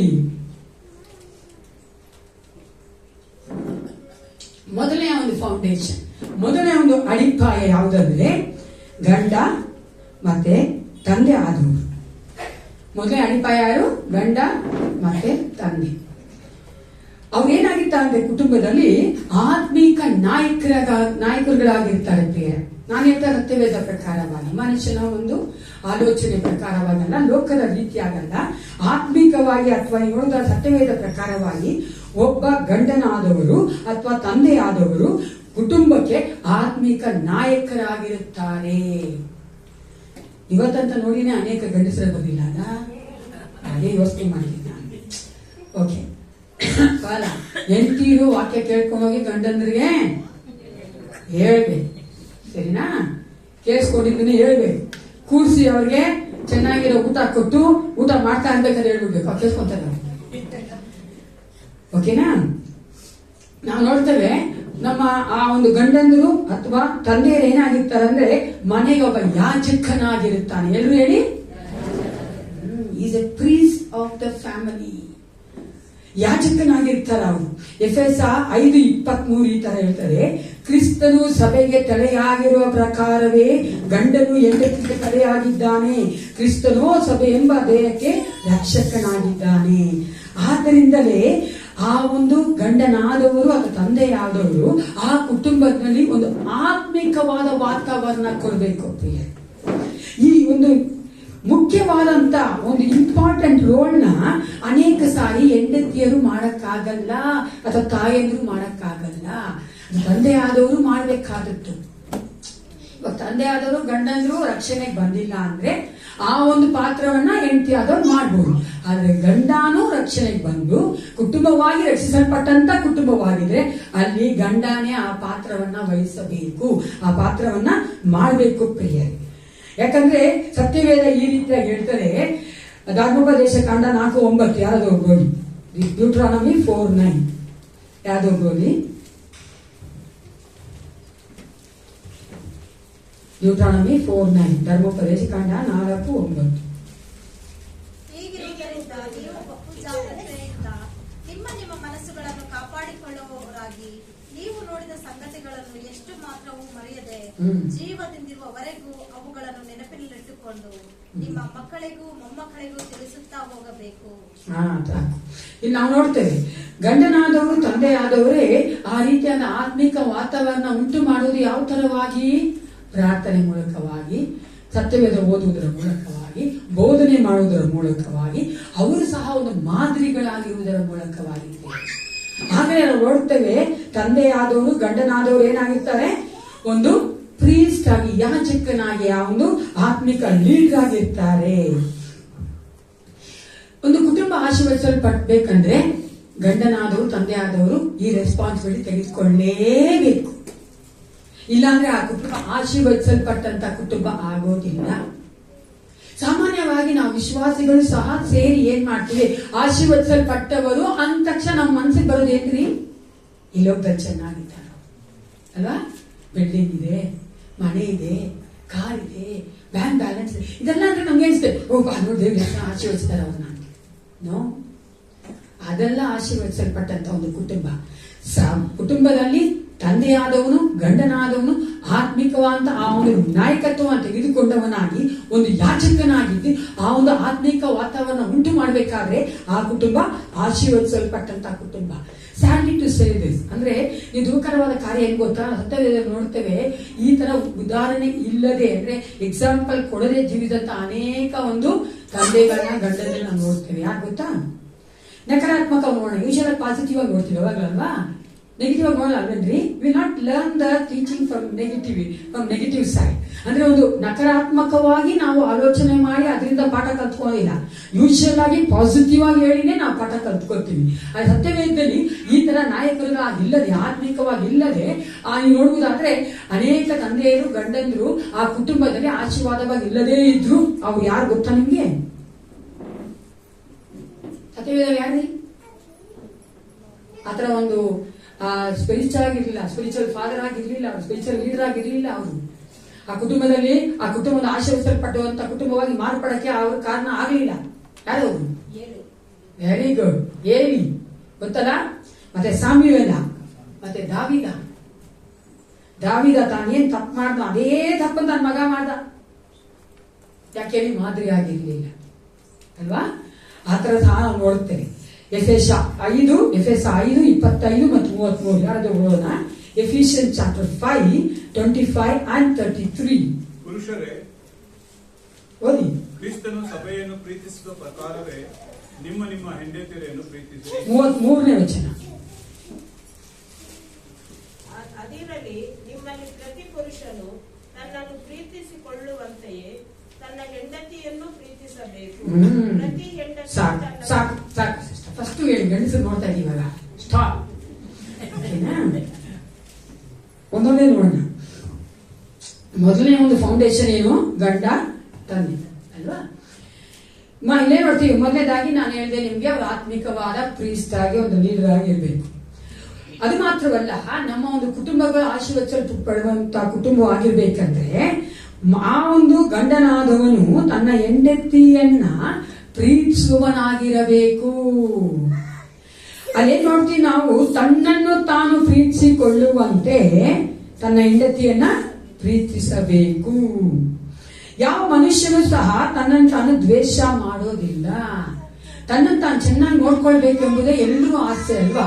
ನಾವೇನ್ ಮಾಡ್ತೀವಿ, ಇಯರ್ಲಿ ಒನ್ಸ್ ನೀವು ಮೆಡಿಕಲ್ ಚೆಕಪ್ ಯಾರ ಮಾಡಿಸ್ತೀರಿ? ಮಾಡಿಸ್ತೀರಾ ಮೆಡಿಕಲ್ ಚೆಕಪ್ ಇಯರ್ಲಿ ಒನ್ಸು? ಅಯ್ಯೋ ನೀವು ಮಾಡ್ಬೇಕ್ರಿ. ಮಾಡಿಲ್ಲ ಅಂದ್ರೆ ಗೊತ್ತಾಗತ್ತೆ ಏನ್ ಬಂದಿದೆಯೋ ರೋಗ, ಏನ್ ಬಂದಿದೆಯೋ ಕಾಯಿಲೆ, ಏನಾಗಿದೆಯೋ ವೀಕ್ನೆಸ್ ಒಳಗಡೆ ಅಲ್ವಾ? ಮಾಡ್ಬೇಕಲ್ವಾ? ಆತ್ಮಿಕವಾಗಿರುವಂತ ನಾವು ಏಸಪ್ಪನೇ ನಂಬಿಕೊಂಡು ಜೀವಿಸೋದು. ಆದ್ರೂ ಸಹ ಲೋಕದಲ್ಲಿ ನಾವು ಕೆಲವೊಂದು ಕಾರ್ಯಗಳಿಗೆ ಒಪ್ಪಿಸಿಕೊಡುವಾಗ ದೇವರು ನಮ್ಮೊಟ್ಟಿಗೆ ಮಾತನಾಡುತ್ತಾನೆ. ನೀವು ನಂಬೋದೇ ಇಲ್ಲ, ನಮ್ ದೊಡ್ಡ ಅಣ್ಣನಿಗೆ ಹುಷಾರಿಲ್ಲದೆ ಇತ್ತು, ಆತನಿಗೆ ಆಪರೇಷನ್ ಮಾಡ್ಬೇಕಾಗಿತ್ತು. ಆತ ತುಂಬಾ ವರ್ಷ ಎದ್ದು ಬಿಟ್ಟ.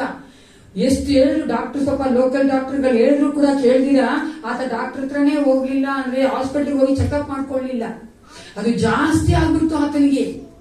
ನೀವು ನಂಬಲ್ಲ ಪ್ರಿಯರೇ, ದೇವರು ಅವರು ಹೋಗುವಂತ ಸಭೆಯ ಪಾಸ್ಟರ್ ಮೂಲಕ ಮಾತನಾಡಿದ್ದು, ಆನಂದ್ ಗೋ ಟು ಡಾಕ್ಟರ್. ನೀನ್ ದೇವ್ರ ಹತ್ರ, ದೇವ್ರು ಮಾತಾಡಿದ್ದು ಹೋಗು ನೀನು ಡಾಕ್ಟರ್ ಹತ್ರ. ಅವ್ನ ಡಾಕ್ಟರ್ ಹತ್ರ ಹೋದಾಗ್ಲೇ ಆತನ ಗೊತ್ತಾಗಿದ್ದು ಆ ಕಾಯಿಲೆ ಎಷ್ಟು ಜಾಸ್ತಿ ಆಗ್ಬಿಟ್ಟಿತ್ತು ಅಂತ. ನಂತರ ದೇವರ ಆಟೋಟಿಗೆ ಇದ್ದುಕೊಂಡು 14 ಗಂಟೆ ಆಪರೇಷನ್ ಅದು ಮಾಡಿ ಸಹ ನಮ್ಮ ಅಣ್ಣನಿಗೆ ಹೇಳ್ಬಿಟ್ರು, ನಿಮ್ಗೆ ಆತನ ಗಂಟಲಲ್ಲಿ ಇದ್ದಿದ್ದು ಥೈರಾಯ್ಡ್ ತೊಂದರೆ ಇದ್ದಿದ್ದು. ಅವ್ರು ಹೇಳ್ಬಿಟ್ರು, ನೀವು ವಾಪಸ್ ಬರಲ್ಲ, ವಾಯ್ಸು ಹೆಂಗಸ್ ವಾಯ್ಸ್ ಆಗ್ಬಿಡುತ್ತೆ ಅಂದ್ರು. ನಮ್ಮ ಅಣ್ಣ ತುಂಬಾ ನೊಂದ್ಕೊಂಡ್ಬಿಟ್ಟ. ಯಾಕಂದ್ರೆ ಅವ್ನು ತುಂಬಾ ಫಸ್ಟ್ ನಮ್ಮ ಮನೇಲಿ, ಅವನಿಗೆ ಬೇಜಾರಾಗೋಯ್ತು ಅಲ್ವಾ? ಹೆಂಗಸ್ ವಾಯ್ಸ್ ಆಗ್ಬಿಟ್ರೆ ಹಂಗ ಎಷ್ಟಾಗುತ್ತೆ ಅಂದ್ರೆ ಗಂಡಸ್ರೆ ಇಲ್ಲ ತಾನೆ, ಬೇಜಾರಾಗ. ಅದಕ್ಕೆ ತುಂಬಾ ನೊಂದ್ಕೊಂಡ. ನೋಡ್ರೆ ನಾನು ಏಸಪ್ಪ ಎಷ್ಟು ಚೆನ್ನಾಗಿ ಆತನ ಹೀಲ್ ಮಾಡಿದ್ರು ಗೊತ್ತಾ? ಆಪರೇಷನ್ ಮೂಲಕನೇ ಆತನ ಹೀಲ್ ಮಾಡಿದ್ರು. ಕೇಳಿಸ್ಕೊಳ್ಳಿ ಪ್ರಿಯರೇ, ಅದಕ್ಕಂತ ನಾವು ಹೋಗಲ್ಲ, ನಾನು ಆತ್ಮಿಕವಾಗಿ ದೇವ್ರು ನೋಡ್ಕೊಂತಾನೆ, ಇದೆಲ್ಲ ಅಲ್ಲ. ಅದು ಮುಟ್ಟಾಡ್ರು ಮಾಡೋದು. ದೇವ್ರು ಹೇಳ್ತಾನೆ ಏನಂತ, ಯಾವ ತರ ಇರ್ಬೇಕಂತ ನಾವು ಜಾಣರಾಗಿರ್ಬೇಕು. ಅಷ್ಟು ಕಷ್ಟಪಟ್ಟಿದ್ದು ಅವನ್ ಮಾಡ್ಕೊಂಡಂತ ಮುಟ್ಟಾಳ್ತಾನೆ ಅದು. ಇಲ್ಲ ಅಂದ್ರೆ ದೇವ್ರು ಚಿಕ್ಕದ್ರಲ್ಲೇ ಆತನ ವಾಸಿ ಮಾಡಿಬಿಡ್ತಾ ಇದ್ರು. ಅದಕ್ಕಾಗಿ ನಾನು ಹೇಳ್ತಾ ಇರುತ್ತೆ. ಯಾಕಂದ್ರೆ ಇದೇನಕ್ಕೆ ಹೇಳಕ್ ಬರ್ತೀನಿ ಅಂದ್ರೆ, ನಾವು ನಮ್ಮನ್ನ ಚೆನ್ನಾಗಿ ನೋಡ್ಕೊಳ್ತೇವೆ, ಯಾಕಂದ್ರೆ ನಾವು ನಮ್ಮ ದೇವರನ್ನ ಪ್ರೀತಿ ಮಾಡ್ತೇವೆ. ಅದಕ್ಕೆ ವಾಕ್ಯ ಹೇಳ್ತದೆ, ನೀನು ನಿನ್ನ ದೇವರನ್ನ ಪ್ರೀತಿ ಮಾಡುವಂತೆ ಗಂಡನೇ ನಿನ್ನ ಹೆಂಡತಿಯು ಸಹ ಪ್ರೀತಿ ಮಾಡಬೇಕು. ಯಾಕಂದ್ರೆ ಕ್ರಿಸ್ತನು ತನ್ನ ಒಂದು ಮೊದಲ ಗಿತ್ತಿ ಆದಂತ ಸಭೆಯನ್ನ ಪ್ರೀತಿ ಮಾಡಿದ್ದಾನೆ. ಹೆಂಗ್ ಪ್ರೀತಿ ಮಾಡಿದ್ದಾನೆ ಏಸಪ್ಪ ನಮ್ಮ ಸಭೆಯನ್ನ? ಮೊದಲ ಗಿತ್ತಿನ ಹೆಂಗ್ ಪ್ರೀತಿ ಮಾಡಿದ್ದಾನೆ ಕೇಳಿದೆ ನಾನು. ಹೆಂಗ್ ಪ್ರೀತಿ ಮಾಡಿದ? ಯಾರು ಹೇಳಿದ್ರು? ತನ್ನ ಪ್ರಾಣವನ್ನೇ ಕೊಟ್ಟು ಪ್ರೀತಿ ಮಾಡಿದ್ದಾನೆ. ನಿಮ್ ಹೆಂಡತಿಗೆ ನೀವು ಪ್ರಾಣ ಕೊಡೋದು ಬೇಡ ಬ್ರದರ್ಸ್, ಸರಿನಾ? ಅವ್ರ ಪ್ರಾಣ ತೆಗಿದೆ ಇದ್ರೆ ಸಾಕು. ಏಸಪ್ಪ ಹೊಂದ್ಕೊಂಡ್ಬಿಡ್ತಾರೆ ಹೆಂಡತಿ ಪಾಪ. ಏನಾಗಿ ನಮ್ ಗಂಡ ಹಿಂಗ್ ಮಾಡಿದ್ರು ತಪ್ಪು, ಹಂಗ್ ಮಾಡಿದ್ರು ತಪ್ಪು, ಉಪ್ಪು ಹಾಕಿದ್ರು ತಪ್ಪು, ಉಪ್ಪು ಹಾಕಿಲ್ಲ ಅಂದ್ರೂ ತಪ್ಪು. ನೋಡಿದ್ರೆ ನಿಮ್ ಗಂಡನ ನಿಮ್ಗೆ ಗೊತ್ತಿಲ್ಲ, ನಿಮ್ ಗಂಡ ನಿಮಗೆ ಗೊತ್ತಿರ್ಬೋದು ಅಲ್ವಾ? ಅವಾಗ ನೋಡಿದ್ರೆ ಚಿಕ್ಕ ವಿಷಯಕ್ಕೆ. ಯಾಕಂದ್ರೆ ಚೆನ್ನಾಗಿ ಅರ್ಥ ಮಾಡ್ಕೊಬೇಕು. ದೇವ ವಾಕ್ಯ ಹೇಳ್ತದೆ, ಎಲ್ಲಾ ಗಂಡಂದರಿಗೆ ಹೆಂಡತಿಯರು ವೀಕ್ ವೆಸಲ್ಸ್ ಅಲ್ವಾ? ಅವ್ರು ಏನಾಗಿದ್ದಾರಂತೆ? ಬಲಹೀನರಾಗಿದ್ದಾರೆ. ಅವರ ಬಲಹೀನತೆಯಲ್ಲಿ ನಾವು ಅವರಿಗೆ ಸಹಾಯ ಮಾಡುವಂತೆ, ಅವರನ್ನ ಪ್ರೀತಿಸುವಂತೆ. ಯಾಕಂದ್ರೆ ನಮ್ಮ ಒಂದು ಕುಟುಂಬ ಆಶೀರ್ವದಿಸಲ್ಪಡಬೇಕಂದ್ರೆ ಗಂಡನಾದವನು, ಒಬ್ಬ ತಂದೆಯಾದವನು ಈ ತರವಾದ ಕಾರ್ಯಗಳನ್ನ ಮಾಡಬೇಕು. ಎಫೆಸ 5:26-29. ಪುರುಷರೇ, ಕ್ರಿಸ್ತನು ತನ್ನನ್ನು ಪ್ರೀತಿಸಿದ ಪ್ರಕಾರವೇ ನಿಮ್ಮ ಹೆಂಡತಿಯನ್ನು ಪ್ರೀತಿಸಿರಿ. ಆತನು ಅದರ ಪ್ರತಿ ಪಡೆದಕ್ಕಾಗಿ ತನ್ನನ್ನು ಕೊಟ್ಟನು.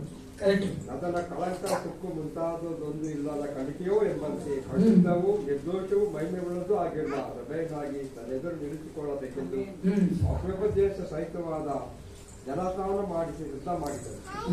ಹಾಗೆ ಪುರುಷರು ಸಹ ಸ್ವಂತ ಶರೀರ ಪ್ರೀತಿಸಿಕೊಳ್ಳುವ ಪ್ರಕಾರವೇ ನಮ್ಮ ಹೆಂಡತಿ ಪ್ರೀತಿಸುವ ಹಾಗೆ ನಾವು ಆಗಿದ್ದಾರೆ.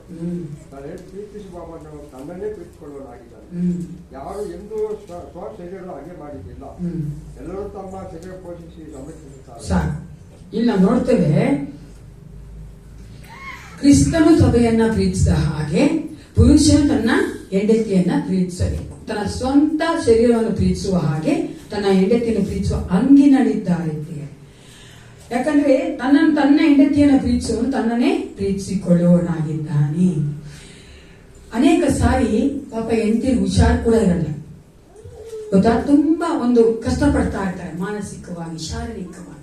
ಅಂತ ಸಮಯದಲ್ಲೂ ಸಹ ಗಂಡಂದರು ಅವರ ಹತ್ರ ಏನ್ ಎಕ್ಸ್ಪೆಕ್ಟ್ ಮಾಡ್ತಾರ ಅಂದ್ರೆ, ಮೊದಲ ಹೆಂಗಿರ್ತಾರ ದಿನ ಹೆಂಗ್ ಕೆಲಸ ಮಾಡ್ತಾರ ಹಂಗೇ ಮಾಡ್ಬೇಕು ಅಂತ ಎಕ್ಸ್ಪೆಕ್ಟ್ ಮಾಡ್ತಾರೆ.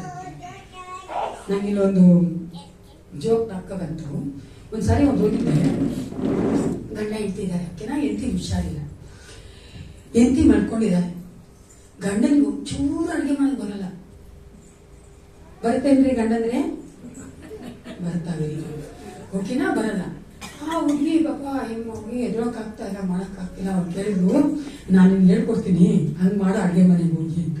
ಸರಿ, ಅಡುಗೆ ಮನೆಗೆ ಹೋಗಿ ಒಲೆ ಹೊರಿಸ್ಬಿಟ್ಟು ಬಿಸಿನೀರು ಬೇಕು, ಆ ಹುಡುಗಿಗೆ ನೀರು ಬೇಕು. ಒಲೆ ಮೇಲೆ ಒಂದು ಪಾತ್ರೆ ಇಟ್ಟು ನೀರು ಹಾಕು, ಅದು ಬಿಸಿ ಆದ್ಮೇಲೆ ತಂದ್ಕೊಂಡು.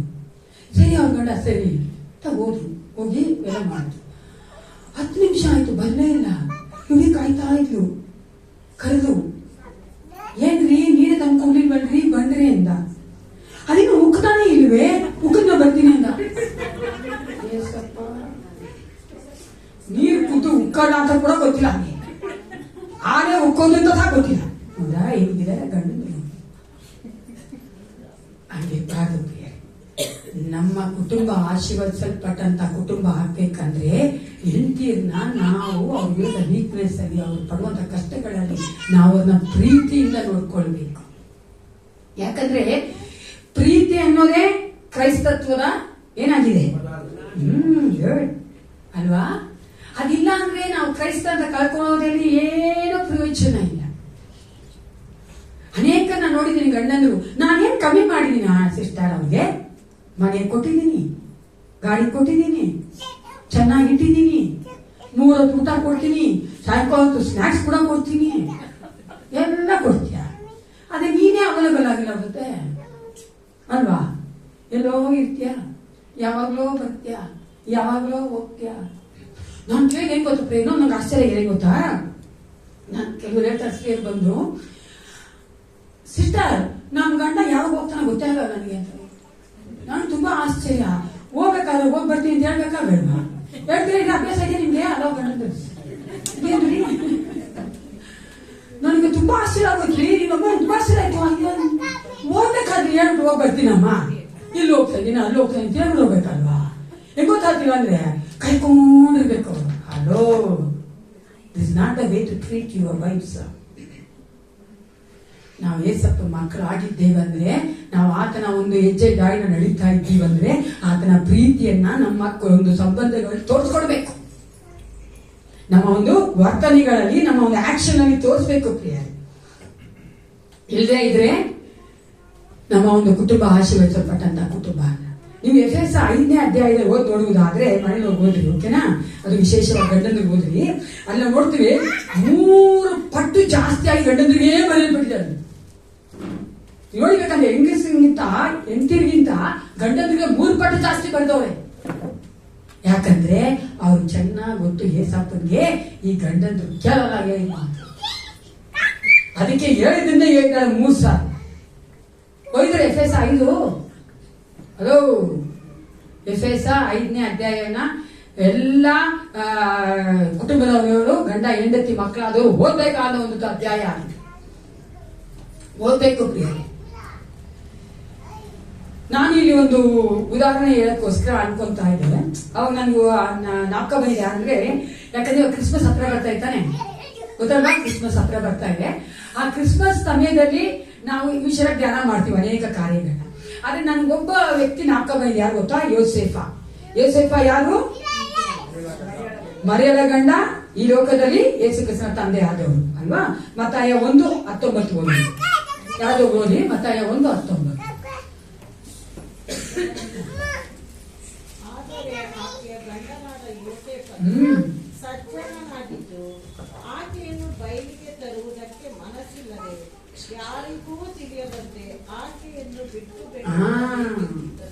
ನೋಡಿ, ಇಲ್ಲಿ ಆತನ ಒಂದು ಸ್ವಭಾವ ಎಷ್ಟು ಚೆನ್ನಾಗಿದೆ ಅಲ್ವಾ? ಈಸ್ ಅ ರೈಚಸ್ ಮ್ಯಾನ್, ಸಜ್ಜನನಾಗಿದ್ದಾನೆ, ಒಳ್ಳೆಯವನಾಗಿದ್ದಾನೆ. ಆತನು ಯಾವ ತರ ಆ ಒಂದು ಪರಿಸ್ಥಿತಿಯನ್ನು ಹ್ಯಾಂಡಲ್ ಮಾಡ ನೋಡಿದ್ದೀರಿ. ಎಲ್ರಿಗೂ ಹೇಳ್ಬಾರ್ದು, ಅದು ಎಷ್ಟು ಜನಕ್ಕೆ ಬರುತ್ತೆ ಅಲ್ವಾ? ನಮಗೇನಾದ್ರೂ ಸುದ್ದಿ ಕಿವಿಗೆ ಬಿದ್ಬಿಟ್ರೆ ಎಲ್ರಿಗೂ ಹೇಳೋಗಿದ್ದೇವೆ ನಮಗೆ ಅಲ್ವೇನ್ರಿ? ಅಂತ ಬುದ್ಧಿ ಕೆಲವೊಂದಿದೆ ನಮ್ಗೆ. ಆದ್ರೆ ಅಲ್ಲಿ ಆತ ಎಷ್ಟು ಒಳ್ಳೆಯವನಂದ್ರೆ, ನಾನು ಹೆಂಡತಿ ಆಗೋಳು, ಅವನ ಬಗ್ಗೆ ಯಾರಿಗೂ ಹೇಳಬಾರ್ದು ಅಂತ ಆತ ಯೋಚನೆ ಮಾಡ. ಅದು ಮಾತ್ರವಲ್ಲ, ಎಷ್ಟು ಚಂದ ತನ್ನ ದೇವ್ರಿಗೆ ಒಪ್ಪಿಸ್ಕೊಟ್ಟವನಾಗಿದ್ದನು, ಆತನ ಚಿತ್ತಕ್ಕೆ ಒಪ್ಪಿಸ್ಕೊಟ್ಟವನಾಗಿದ್ದನು ಅಂತ ನೋಡ್ಬೇಕಂದ್ರೆ ಮತ್ತಾಯ 21 ಓದಿರು. ಸಾರಿ 20-21 ಓದಿ. ಅದೇ ಅಧ್ಯಾಯದಲ್ಲಿ 20-21 2021. ಅವನು ಇದನ್ನು ಆಲೋಚಿಸುತ್ತಿರುವಾಗ ಸೀರಾ ಸ್ಟಾಪ್ ಓದಿದ್ದಿಲ್ಲ. ಆಲೋಚಿಸುತ್ತಿರುವಾಗ ಕರ್ತನ ದೂತನವನಿಗೆ ಕಾಣಿಸಿಕೊಂಡು, ಎಲೆ ಯೋಸೇಫನೇ, ದಾವೀದನ ವಂಶದವನೇ, ನಿನ್ನ ಹೆಂಡತಿಯಾದ ಮರಿಯಳನ್ನು ಸೇರಿಸಿಕೊಳ್ಳುವುದಕ್ಕೆ ಆಗಬಾರ. ಆಕೆ ಗರ್ಭ ಪವಿತ್ರಾತ್ಮನಿಂದಲೇ ಆದದ್ದು. ಆಕೆ ಒಬ್ಬ ಮಗನ ಹಡೆಯುವಳು. ನೀನು ಆತನಿಗೆ ಯೇಸು ಎಂದು ಹೆಸರಿಡಬೇಕು, ಯಾಕೆಂದರೆ ಆತನೇ ತನ್ನ ಜನರನ್ನು ಅವರ ಪಾಪ ಬಿಡಿಸಿ ಕಾಯುವುದು ಅಂದದ್ದು. ಅಲ್ಲಿ ನೋಡಿ, ನಾ ಮುಂದೆ ನೋಡಕ್ ಮುಂಚೆ ಒಂದು ಹೇಳ್ತೀನಿ ನಾನು, ಎಷ್ಟು ಚೆನ್ನಾಗಿ ತನ್ನ ಹೆಂಡತಿಯನ್ನ ನೋಡಿಕೊಂಡನು. ತನ್ನ ಹೆಂಡತಿ ಗರ್ಭ ಧರಿಸಿರೋದು ಯಾವ ತರ? ಪವಿತ್ರ ಆತ್ಮನಿಂದ. ನೋಡಕ್ ಹೋದ್ರೆ ನಮ್ಮ ಲೋಕದ ಪ್ರಕಾರ ನೋಡ್ಕೋದ್ರೆ ಇಲ್ಲೀಗಲ್, ಗೊತ್ತಾನೆ? ಮದುವೆ ಮುಂಚೆನೆ ಒಂದು ಹೆಣ್ಮಗು ಇದಾಗ್ತಾಳು, ಗರ್ಭ ಧರಿಸ್ತಾಳೆ ಅಂದ್ರೆ ಅದು ಇಲ್ಲೀಗಲ್. ಆದ್ರೆ ಆತ ಎಷ್ಟು ಚೆನ್ನಾಗಿ ಆ ಒಂದು ಸಿಚುವೇಶನ್ ಹ್ಯಾಂಡಲ್ ಮಾಡಿದ್ ಮಾತ್ರ ಅಲ್ಲ, ತನ್ನ ಹೆಂಡತಿಯನ್ನ ನೋಡ್ಕೊಂಡ ಅಂತ ಹೇಳಕ್ಕೆ 24-25 ಹೋಗಿ 24-25 ಹೋಗಿ ಬರುತ್ತೆ. ನನ್ನ ಹೆಂಡತಿಯನ್ನು ಸೇರಿಸಿಕೊಂಡನು, ಆಕೆಯು ಗಂಡು ಮಗಳು ಅಡಿಯುವ ತನಕ ಆಕೆಯನ್ನು ಅರಿಯಲಿಲ್ಲ. ಮಗುವಿಗೆ ಯೇಸು ಎಂದು ಹೆಸರಿಟ್ಟರು. ಇಲ್ಲಿ ನೋಡಿ, ಅಲ್ಲಿ ಕೂಡಿ ಬರಲಿಲ್ಲ ಅವರು ಅಂತ ಅರ್ಥ. ದಾಂಪತ್ಯ ಜೀವಿತ ಮಾಡಲಿಲ್ಲ ಅಂತ ಅರ್ಥ. ಎಷ್ಟು ಚೆನ್ನಾಗಿ ತನ್ನ ಹೆಂಡತಿಯನ್ನ ನೋಡ್ಕೊಂಡ ಯೋಸೇಫ. ದೇವರ ಚಿತ್ತಕ್ಕೆ ತನ್ನನ್ನು ಒಪ್ಪಿಸಿಕೊಟ್ಟಂತ ಒಬ್ಬ ಮನುಷ್ಯನಾಗಿ ನಾವು ಅಲ್ಲಿ ನೋಡ್ತೇವೆ. ನಮ್ಮ ಒಂದು ಜೀವಿತಗಳಲ್ಲಿ ನಾವು ದೇವರ ಚಿತ್ತಕ್ಕೆ ಒಪ್ಪಿಸಿಕೊಟ್ಟಿದ್ದೇವಾ? ಕುಟುಂಬದಲ್ಲಿ ತಂದೆಯಾದವರು, ಗಂಡನಾದವರು ಒಂದು ಆತ್ಮಿಕ ಒಂದು ನಾಯಕನಾಗಿ, ಒಬ್ಬ ಯಾಜಕನಾಗಿ ಇರ್ತಾನಂದ್ರೆ ಆತ ಏನ್ ಮಾಡ್ಬೇಕಾಗಿದೆ? ಆ ಒಂದು ಆತ್ಮಿಕ ವಾತಾವರಣ ಕೊಡ್ಬೇಕಂದ್ರೆ ಪ್ರಾರ್ಥನೆ ಮಾಡ್ಬೇಕು, ಸತ್ಯವೇದ ಓದ್ಬೇಕು, ಸತ್ಯವೇದ ಬೋಧನೆ ಮಾಡ್ಬೇಕು, ಒಂದು ಮಾದರಿಯಾಗಿ ನಡಿಬೇಕು. ಅದು ಮಾತ್ರ ಅಲ್ಲ, ಯೋಸೇಫನ ಜೀವಿತ ನೋಡಿದೆ ಅಂದ್ರೆ ತನ್ನ ಮಗನಾದ ಯೇಸುವಿಗೆ ಆತನು ಆತ್ಮಿಕವಾದ ಕಾರ್ಯಗಳನ್ನ ಹೇಳಿಕೊಟ್ಟು ಬೆಳೆಸಿದ್ದಾನೆ ಅಂತ ನಾವು ನೋಡುತ್ತೇವೆ. ಲೂಕ 2:41 ಈ ತರ ಹೇಳ್ತದೆ, ಆತನ ತಂದೆ ತಾಯಿಗಳು ಪ್ರತಿ ವರ್ಷವೂ ಪಸ್ಕ ಹಬ್ಬದ ಜಾತ್ರೆಗೆ ಯೆರೂಸಲೇಮಿಗೆ ಹೋಗುತ್ತಿದ್ದರು. ಅಲ್ಲಿ ನಾವು ನೋಡ್ತೇವೆ, ಯೇಸು ಕ್ರಿಸ್ತನು ತನ್ನ ಮಗನನ್ನ ಪ್ರತಿ ವರ್ಷ ಆ ಒಂದು ಜಾತ್ರೆ ಕರ್ಕೊಂಡು ಹೋಗ್ತಾ ಇದ್ದನು. ಅಂದ್ರೆ ಆತ್ಮಿಕವಾದ ಕಾರ್ಯಗಳನ್ನ ಆತನು ಯೇಸು ಕ್ರಿಸ್ತನಿಗೆ ಹೇಳ್ಕೊಡ್ತಾ ಇದ್ದನು ಅಂತ ಅರ್ಥ. ಅದೇ ನಾವು ನೋಡ್ತೇವೆ ಕೊಲೋಸ 3:21, ತಂದೆಗಳೇ ನಿಮ್ಮ ಮಕ್ಕಳನ್ನು ಕೆರಕಿ ಅವರಿಗೆ ಮನಗೊಂದಿಸಬೇಡಿರಿ. ಗಂಡನಾಗಿ ಒಬ್ಬ ವ್ಯಕ್ತಿ, ಒಬ್ಬ ಹೆಂಡತಿ ಗಂಡನಾಗಿ ಏನೆಲ್ಲ ಮಾಡ್ಬೇಕು ಅಂತ ನೋಡ್ತೀವಿ. ತಂದೆಯಾಗಿ ಏನ್ ಮಾಡ್ಬೇಕು ಅಂತ ನೋಡ್ಬೇಕಾದ್ರೆ ಅವ್ರನ್ನೇನ್ ಮಾಡ್ಬಾರ್ದಂತೆ? ಕೆಣಕಿ ಅವರಿಗೆ ಮನಗೊಂದಿಸಬಾರದು. ಗಂಡಂದ್ರೆ, ತಂದೆಯರೇ, ಸ್ವಲ್ಪ ಯೋಚನೆ ಮಾಡಿ ಹೇಳಿ, ನೀವು ಕಳೆದ ಸಾರಿ ಎಷ್ಟು ದಿವಸ ಆಗಿದೆ ಮನೆಯಲ್ಲಿ ಪ್ರಾರ್ಥನೆ ಮಾಡಿ? ಎಷ್ಟು ದಿವಸ ಆಯ್ತು ಪ್ರಾರ್ಥನೆ ಮಾಡಿ ಮನೆಯಲ್ಲಿ? ಕುಟುಂಬದೊಂದಿಗೆ ಸೇರಿ ಎಷ್ಟು ದಿನ ಆಯ್ತು ಪ್ರಾರ್ಥನೆ ಮಾಡಿ? ಎಷ್ಟು ದಿನ ಆಯ್ತು ನೀವು ನಿಮ್ಮ ಮಕ್ಕಳಿಗೆ ದೇವರ ವಾಕ್ಯ ಹೇಳ್ಕೊಟ್ಟು? ನಮ್ ಸಮಯ ಇದೆ ಪ್ರಿಯರೇ, ದೇವ್ರ ವಾಕ್ಯ ಹೇಳ್ಕೊಟ್ಟು ಸಮಯ ಇದೆ ನಮಗೆ. ತಂದೆ ಯಾವ್ದಾದ್ರು ಮಾಡ್ತಾ ಇದ್ದೀವ? ಪ್ರಾರ್ಥನೆ ಮಾಡೋಣ ಬನ್ನಿ ಅಂತ ಕರಿತೀವ? ನಾವೇ ಎಸ್ಕೇಪ್ ಅಲ್ಲ, ತಂದೆ ಆದವರೇ ಎಸ್ಕೇಪ್. 10 ಗಂಟೆ ಆದ್ರೂ ಮಾಡ್ರಿ, 11 ಗಂಟೆ ಆದ್ರೂ ಮಾಡ್ರಿ ಅಲ್ವಾ? 11 ಗಂಟೆ ಆದ್ರೂ ಫಂಕ್ಷನ್ ಇಂದ ಬರ್ಬೇಕಾದ್ರೆ ಲೇಟ್ ಆದ್ರೂ ಬರೋಣ ನಾವು. ಏನೋ ಹೋಗ್ಬೇಕಂದ್ರೆ ರೆಡಿಯಾಗಿ ಹೋಗಲ್ವಾ 11 ಗಂಟೆಗೆ ಹೋಗಲ್ವಾ ನಾವು ರಾತ್ರಿ ಅಲ್ವಾ? ಹೋಗ್ತಿರ್ತಾನೆ, ಪರವಾಗಿಲ್ಲ, ನಿದ್ದೆಗಣ್ಣ ಆದ್ರೂ ಪರವಾಗಿಲ್ಲ. ನಾನು ನೋಡಿದ್ದೀನಿ ಪ್ರಿಯರೇ, CSI ನಾನು ಇಷ್ಟಪಡ ಕೆಲವೊಂದು ಡಿನಾಮಿನೇಷನ್ ಅಲ್ಲಿ ಕೆಲವೊಂದು ಕಾರ್ಯಗಳು ತುಂಬಾ ಇಷ್ಟ. ಯಾಕೆ ಗೊತ್ತಾ, ಅವ್ರು ತುಂಬಾ ಚೆನ್ನಾಗಿ ಅದೆಲ್ಲ ಮಾಡ್ತಾರೆ. ರುಟೀನ್ ಆಗಿ ನೋಡಕ್ ಹೋದ್ರೆ ಅದಕ್ಕೆ ಅವ್ರಿಗೆ ಅರ್ಥ ಗೊತ್ತಿಲ್ಲ, ರುಟೀನ್ ಆಗಿ ಮಾಡಿದ್ರು ಕೂಡ ಅದು ಎಷ್ಟು ಚೆನ್ನಾಗಿ ಅಭ್ಯಾಸ ಆಗ್ಬಿಟ್ಟಿದೆ ಮಕ್ಕಳಿಗೆ. ಅದು ನಮ್ಮ ಮಕ್ಕಳಿಗೆ ಅಭ್ಯಾಸ ಮಾಡ್ತಾ ಇದೀವ ನಾವು. ನಾವ್ ಹೇಳ್ತೀವಿ ಬೈಬಲ್ ಓದು, ನೀನೇ ಓದಲ್ಲ. ಮಾಡ್ಬೇಡಿ ಪ್ರಿಯರೇ, ನಾ ಹೇಳ್ತೀನಲ್ಲ ಆತರ ಹೇಳಿದ್ರೆ ಮಕ್ಳು ಕೇಳೋದೇ ಇಲ್ಲ. ನೀನ್ ಬೈಬಲ್ ಕುತ್ಕೊಂಡು ಬೈಬಲ್ ಎತ್ಕೊಂಬಾರ. ನಾನೊಂದು ನೋಡ್ತಾ ಇದ್ದೆ ಇದರಲ್ಲಿ ಯೂಟ್ಯೂಬ್ ಅಲ್ಲಿ ಒಂದು ರೀಲ್ಸ್ ಅಲ್ಲಿ ಅಪ್ಪ ಅಮ್ಮ ಏನ್ ಮಾಡ್ತಾರೆ, ನಾನು ಚಿಕ್ಕ ಮಗು ಕುತ್ಕೊಂಡಿದ್ದೆ, ಅಪ್ಪ ಅಮ್ಮ ಮೊಬೈಲ್ ನೋಡ್ತಾ ಇದ್ದಾರೆ, ಮೊಬೈಲ್ ನೋಡ್ತಾ ಇದೆ. ಅವರಮ್ಮ ನೋಡಿದ್ರು, ಮೊಬೈಲ್ ಎತ್ತಿಕ್ಬಿಟ್ಟು ಒಂದು ಬುಕ್ ಎತ್ಕೊತಾಳೆ ಓದಕ್ಕೆ. ಅವರಪ್ಪ ಕೊಂಡು ನೋಡ್ದ, ಅದಕ್ಕೆ ಮೊಬೈಲ್ ಎತ್ತಿಕ್ಬಿಟ್ಟು ಅವರಪ್ಪ ಎತ್ಕೊಂಡ ಬುಕ್ನ. ಅದು ಎಷ್ಟು ಚೆನ್ನಾಗಿ ಮಾಡ್ತು ಗೊತ್ತಾ, ಆ ಮೊಬೈಲ್ ಎತ್ತಿಕ್ಬಿಟ್ಟು ಆ ಕಲರ್ ಬುಕ್ ಎತ್ಕೊಂಡು ಕಲರ್ ಮಾಡ್ತೀನಿ. ಅದು ಅರಿದೆ ಅರ್ಥ ಆಗತ್ತಾ? ಇಟ್ಸ್ ಇನ್ ಅವರ್ ಹ್ಯಾಂಡ್ಸ್, ನಮ್ಮ ಕೈಯಲ್ಲಿರೋದು. ನಾವು ಮಾಡ್ಬೇಕು, ತ್ಯಾಗ ಮಾಡ್ಲೇಬೇಕು. ನಿನ್ಗೆ ಎಷ್ಟೇ ಡಿಪ್ರೆಷನ್ ಇದ್ದು ನೋಡ್ಬೇಕಂತ ಬೇಡ, ನಾನು ಮಗಳಿಗೋಸ್ಕರ ಮಾಡೋಣ ಅಂದ್ರೆ ಎಷ್ಟು ಜನ ತ್ಯಾಗ ಮಾಡ್ತೀನಿ ಅಲ್ವಾ?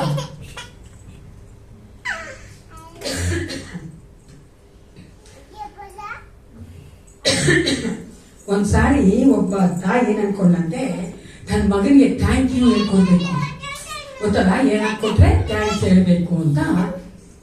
ಆಕೆ ಏನ್ ಮಾಡ್ದಂತೆ, ಹೆಂಗಾದ್ರೂ ಮಾಡಿ ನನ್ನ ಮಗಳಿಗೆ ಹೇಳ್ಕೊಡ್ಬೇಕು ಥ್ಯಾಂಕ್ ಯು ಅನ್ನೋದು ಅಂತ. ನನ್ನ ಮಗಳಿಗೆ ಹೇಳ್ಕೊಟ್ಟ, ನೋಡಮ್ಮ ಯಾರಾದ್ರೂ ನಿನ್ಗೆ ಗಿಫ್ಟು ಏನಾದ್ರು ಕೊಟ್ಟರು ಥ್ಯಾಂಕ್ ಯು ಅನ್ಬೇಕು ಅಂತ. ಸರಿ ಮಮ್ಮಿ ಅಂತ. ಒಂದ್ಸಾರಿ ಏನ್ ಮಾಡ್ದಂತೆ, ಗ್ಲಾಸ್ ಆಫ್ ಮಿಲ್ಕ್, ಚೆನ್ನಾಗಿ ಕೇಳಿಸ್ಕೊಳ್ಳುತ್ತೆ, ಒಂದು ಗ್ಲಾಸ್ ಅಲ್ಲಿ ಮಿಲ್ಕ್ ಕೊಟ್ರಂತೆ ಆ ವೀಕೆ. ಕೊಟ್ಟಿದ ತಕ್ಷಣ ಕೇಳಿದ್ರಂತೆ, ನಾವು ವಾಟ್ ಶುಡ್ ಬೇಬಿ ಸೇ ಅಂದ್ರಂತೆ. ಅಂದ್ರೆ ಇವಾಗ ಏನ್ ಹೇಳ್ತೀಯ ನೀನು ಅಂದ್ರಂತೆ. ಆ ಹುಡುಗಿ ಏನ್ ಮಾಡ್ದಂತೆ, ಗ್ಲಾಸ್ ತಗೊಂಡು ಚಿಯರ್ಸ್ ಏಸಪ್ಪ. ಯಾಕೆ ಹೇಳಿ, ಅವ್ರ ಅಪ್ಪ ಮಾಡ್ತಾ ಇದ್ದ. ಅದು ನೋಡಿದಲ್ಲ ಮಗು, ಥ್ಯಾಂಕ್ ಯು ಅಲ್ಲ ಅಮ್ಮ, ಅಮ್ಮಗೆ ಹೇಳ್ಕೊಡ್ತಾಳೆ ಚಿಯರ್ಸ್. ನಾನು ನಿಮ್ ತಮಾಷೆ ಹೇಳ್ತಾ ಇರ್ಬೋದು ಪ್ರಿಯರೇ, but it's very very serious. ತುಂಬಾ ಗಂಭೀರವಾಗಿ ನಾವು ಯೋಚನೆ ಮಾಡ್ಬೇಕಾದ್ರೆ ನಮ್ಮ ಕುಟುಂಬಗಳ, ಯಾಕಂದ್ರೆ ನಾವು ಜೀವಿಸ್ತಾ ಇರುವಂತ ಕಾಲ ಭಯಂಕರವಾದ ಕಾಲಗಳು. ನಾವು ಮಕ್ಕಳನ್ನ ಹೇಳ್ತೀನಿ, ಚಿಟಿಕೆ ಹೊಡೆಯೋ ಸೊಳೆಯೋಕೆ ಹೋಗ್ತಾರೆ, ಅಷ್ಟು ಭಯಂಕರವಾದ ಕಾಲದಲ್ಲಿ ಜೀವಿಸ್ತಾ ಇದ್ದೇವೆ. ಅದಕ್ಕಾಗಿ ದಯವಿಟ್ಟು ತಂದೆ ಆದವರು ಆ ಆತ್ಮಿಕ ಲೀಡರ್ ಆಗಿ, ಒಂದು ಪ್ರೀಸ್ಟ್ ಆಗಿ, ಒಂದು ಉದಾಹರಣೆಯಾಗಿ ನಮ್ಮ ಜೀವಿತಗಳನ್ನ ನಾವು ಜೀವಿಸಬೇಕು. ಆಗ್ಲೇ ನಮ್ಮ ಮಕ್ಕಳು ಸಹ, ನಮ್ಮ ಹೆಂಡತಿಯು ಸಹ ನಮ್ಮ ಮಾತು ಕೇಳೋದು ಮಾತ್ರ ಅಲ್ಲ, ಆತ್ಮಿಕವಾಗಿ ಜೀವಿತವಾಗಿ ಒಂದು ಬ್ಲೆಸ್ಡ್ ಫ್ಯಾಮಿಲಿಯಾಗಿ ಮಾರ್ಪಡಿಸ್ತೀವಿ. ಹಲ್ಲೆಲೂಯಾ. ನಾವು ಬರೀ ನಮ್ಮ ಕುಟುಂಬ ಬ್ಲೆಸ್ಸಿಂಗ್ ಆಗಿರ್ಬೇಕು, ನಮ್ಮ ಕುಟುಂಬ ಬ್ಲೆಸ್ಸಿಂಗ್ ಆಗಿ ಆಗಲ್ಲ, ನಾವು ಮಾಡ್ಬೇಕು. ಮೊಟ್ಟ ಮೊದಲನೇದಾಗಿ ಯಾರು ಫೌಂಡೇಶನ್ ಆಗಿದ್ದಾರೆ, ಗಂಡನಾದವರು, ತಂದೆ ಆದವರು. ಎರಡನೆಯ ಫೌಂಡೇಶನ್, ಒಂದ್ಸಾರಿ ಒಬ್ಬ ಗಂಡ ಹೆಂಡತಿ ಹೇಳಿದಂತೆ, ಇದು ಜೋಕ್, ಓಕೆನಾ? ಸೀರಿಯಸ್ ತಗೋಬಾರ್ದು, ಜೋಕು. ನನ್ಗೆ ಅರ್ಥನೇ ಆಗೋಲ್ವೇ, ದೇವರನ್ನ ಎಷ್ಟು ಚೆನ್ನಾಗಿ ಸುಂದರವಾಗಿ ಬ್ಯೂಟಿಫುಲ್ ಆಗಿ ಮಾಡಿದ್ದಾರೆ, ಆದ್ರೆ ಅದೇ ಸಮಯದಲ್ಲಿ ಸ್ಟುಪಿಡ್ ಆಗಿ ಮಾಡಿದ್ದಾರೆ ಅನ್ನೋದು. ಹೆಂಡತಿ ಒಂದು ಚೆನ್ನಾಗಿ ಯೋಚನೆ ಮಾಡಿದ್ರು, ಯಾಕಂದ್ರೆ ಅವ್ರು ತುಂಬಾ ಸ್ಪೀಡ್ ಆಗಿದ್ದಾರೆ ಅಂತ. ನಮ್ಮ ಹೆಂಡತಿ ತರ ನಾವಂತಾರಲ್ಲ ಕೋ ಮಾಡ್ಕೊಂಡು ನಾವು ಯೋಚನೆ ಮಾಡಿದ್ರು. ಆಮೇಲೆ ಏನಂತೆ ಗಂಡನ್ಗೆ, ಅದು ತುಂಬಾ ಸುಲಭ ಡಿಯರ್, ದೇವ್ರು ನಾನು ಬ್ಯೂಟಿಫುಲ್ ಆಗಿ ಮಾಡಿದ್ದಾನೆ, ಯಾಕಂದ್ರೆ ನೀನ್ ನನ್ನನ್ನು ಬಂದು ಕೇಳಕ್ಕೆ ಮದುವೆ ಮಾಡ್ಕೊಂತ್ಯಾ, ನನ್ನ ಲವ್ ಮಾಡ್ತೀಯಾ ಅಂತ ಕೇಳಕ್ಕೆ. ಅದೇ ಸಮಯದಲ್ಲಿ ನನ್ನ ಸ್ಟುಪಿಡ್ ಮಾಡೋಣ, ಯಾಕಂದ್ರೆ ನಾನು ಅದನ್ನು ಒಪ್ಕೊಳ್ಳೋದಿಕ್ಕೆ ಅಂತ.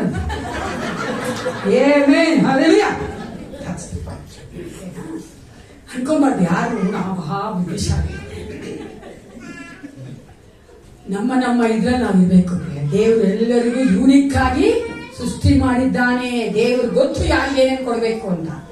ಆಮೇಲೆ ಅಲ್ವಾ, ಆಯ್ತಾಗ ಏನ್ ಕೊಡ್ಬೇಕು ಅಂತ ಗೊತ್ತು, ಕ್ಯಾಟ್ರಿಂಗ್ ಏನ್ ಕೊಡ್ಬೇಕು ಅಂತ ಗೊತ್ತು, ಟೋನಿಗೆ ಏನ್ ಕೊಡ್ಬೇಕು ಅಂತ ಗೊತ್ತು, ಅವ್ರವ್ರಿಗೆ ಏನೇನ್ ಕೊಡ್ಬೇಕಂತ ದೇವ್ರು ಚೆನ್ನಾಗಿ ಗೊತ್ತು.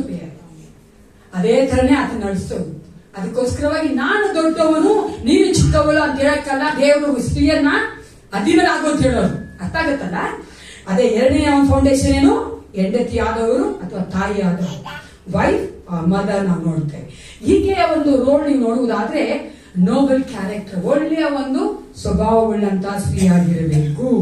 ನಮ್ಮ ಕುಟುಂಬಗಳು ಆಶೀರ್ವದಿಸಲ್ಪಡಬೇಕಂದ್ರೆ ನಮ್ಮ ಹೆಂಡತಿ ಆದವರು ಅಥವಾ ತಾಯಿ ಆದವರು ಅವರು ಎಂತ ಒಂದು ವ್ಯಕ್ತಿಗಳಾಗಿರ್ಬೇಕಂದ್ರೆ ಪ್ರಾರ್ಥನೆ ಮಾಡುವಂತ ಸ್ತ್ರೀಯಾಗಿ, ಕುಟುಂಬ ಕಟ್ಟುವಂತ ಸ್ತ್ರೀಯಾಗಿ, ಕುಟುಂಬದ ಜನಗಳು ನೋಡಿಕೊಳ್ಳುವಂತ ಸ್ತ್ರೀಯಾಗಿ ಅಲ್ವಾ. ಅದು ಮಾತ್ರವಲ್ಲ, ಎಫೆಸ 5:22-24 ಈಗ ಓದೋಣ. ಶೀಲಾ ಸಿಸ್ಟರ್ ಓದಿ ಎಫೆಸ 5:22-24.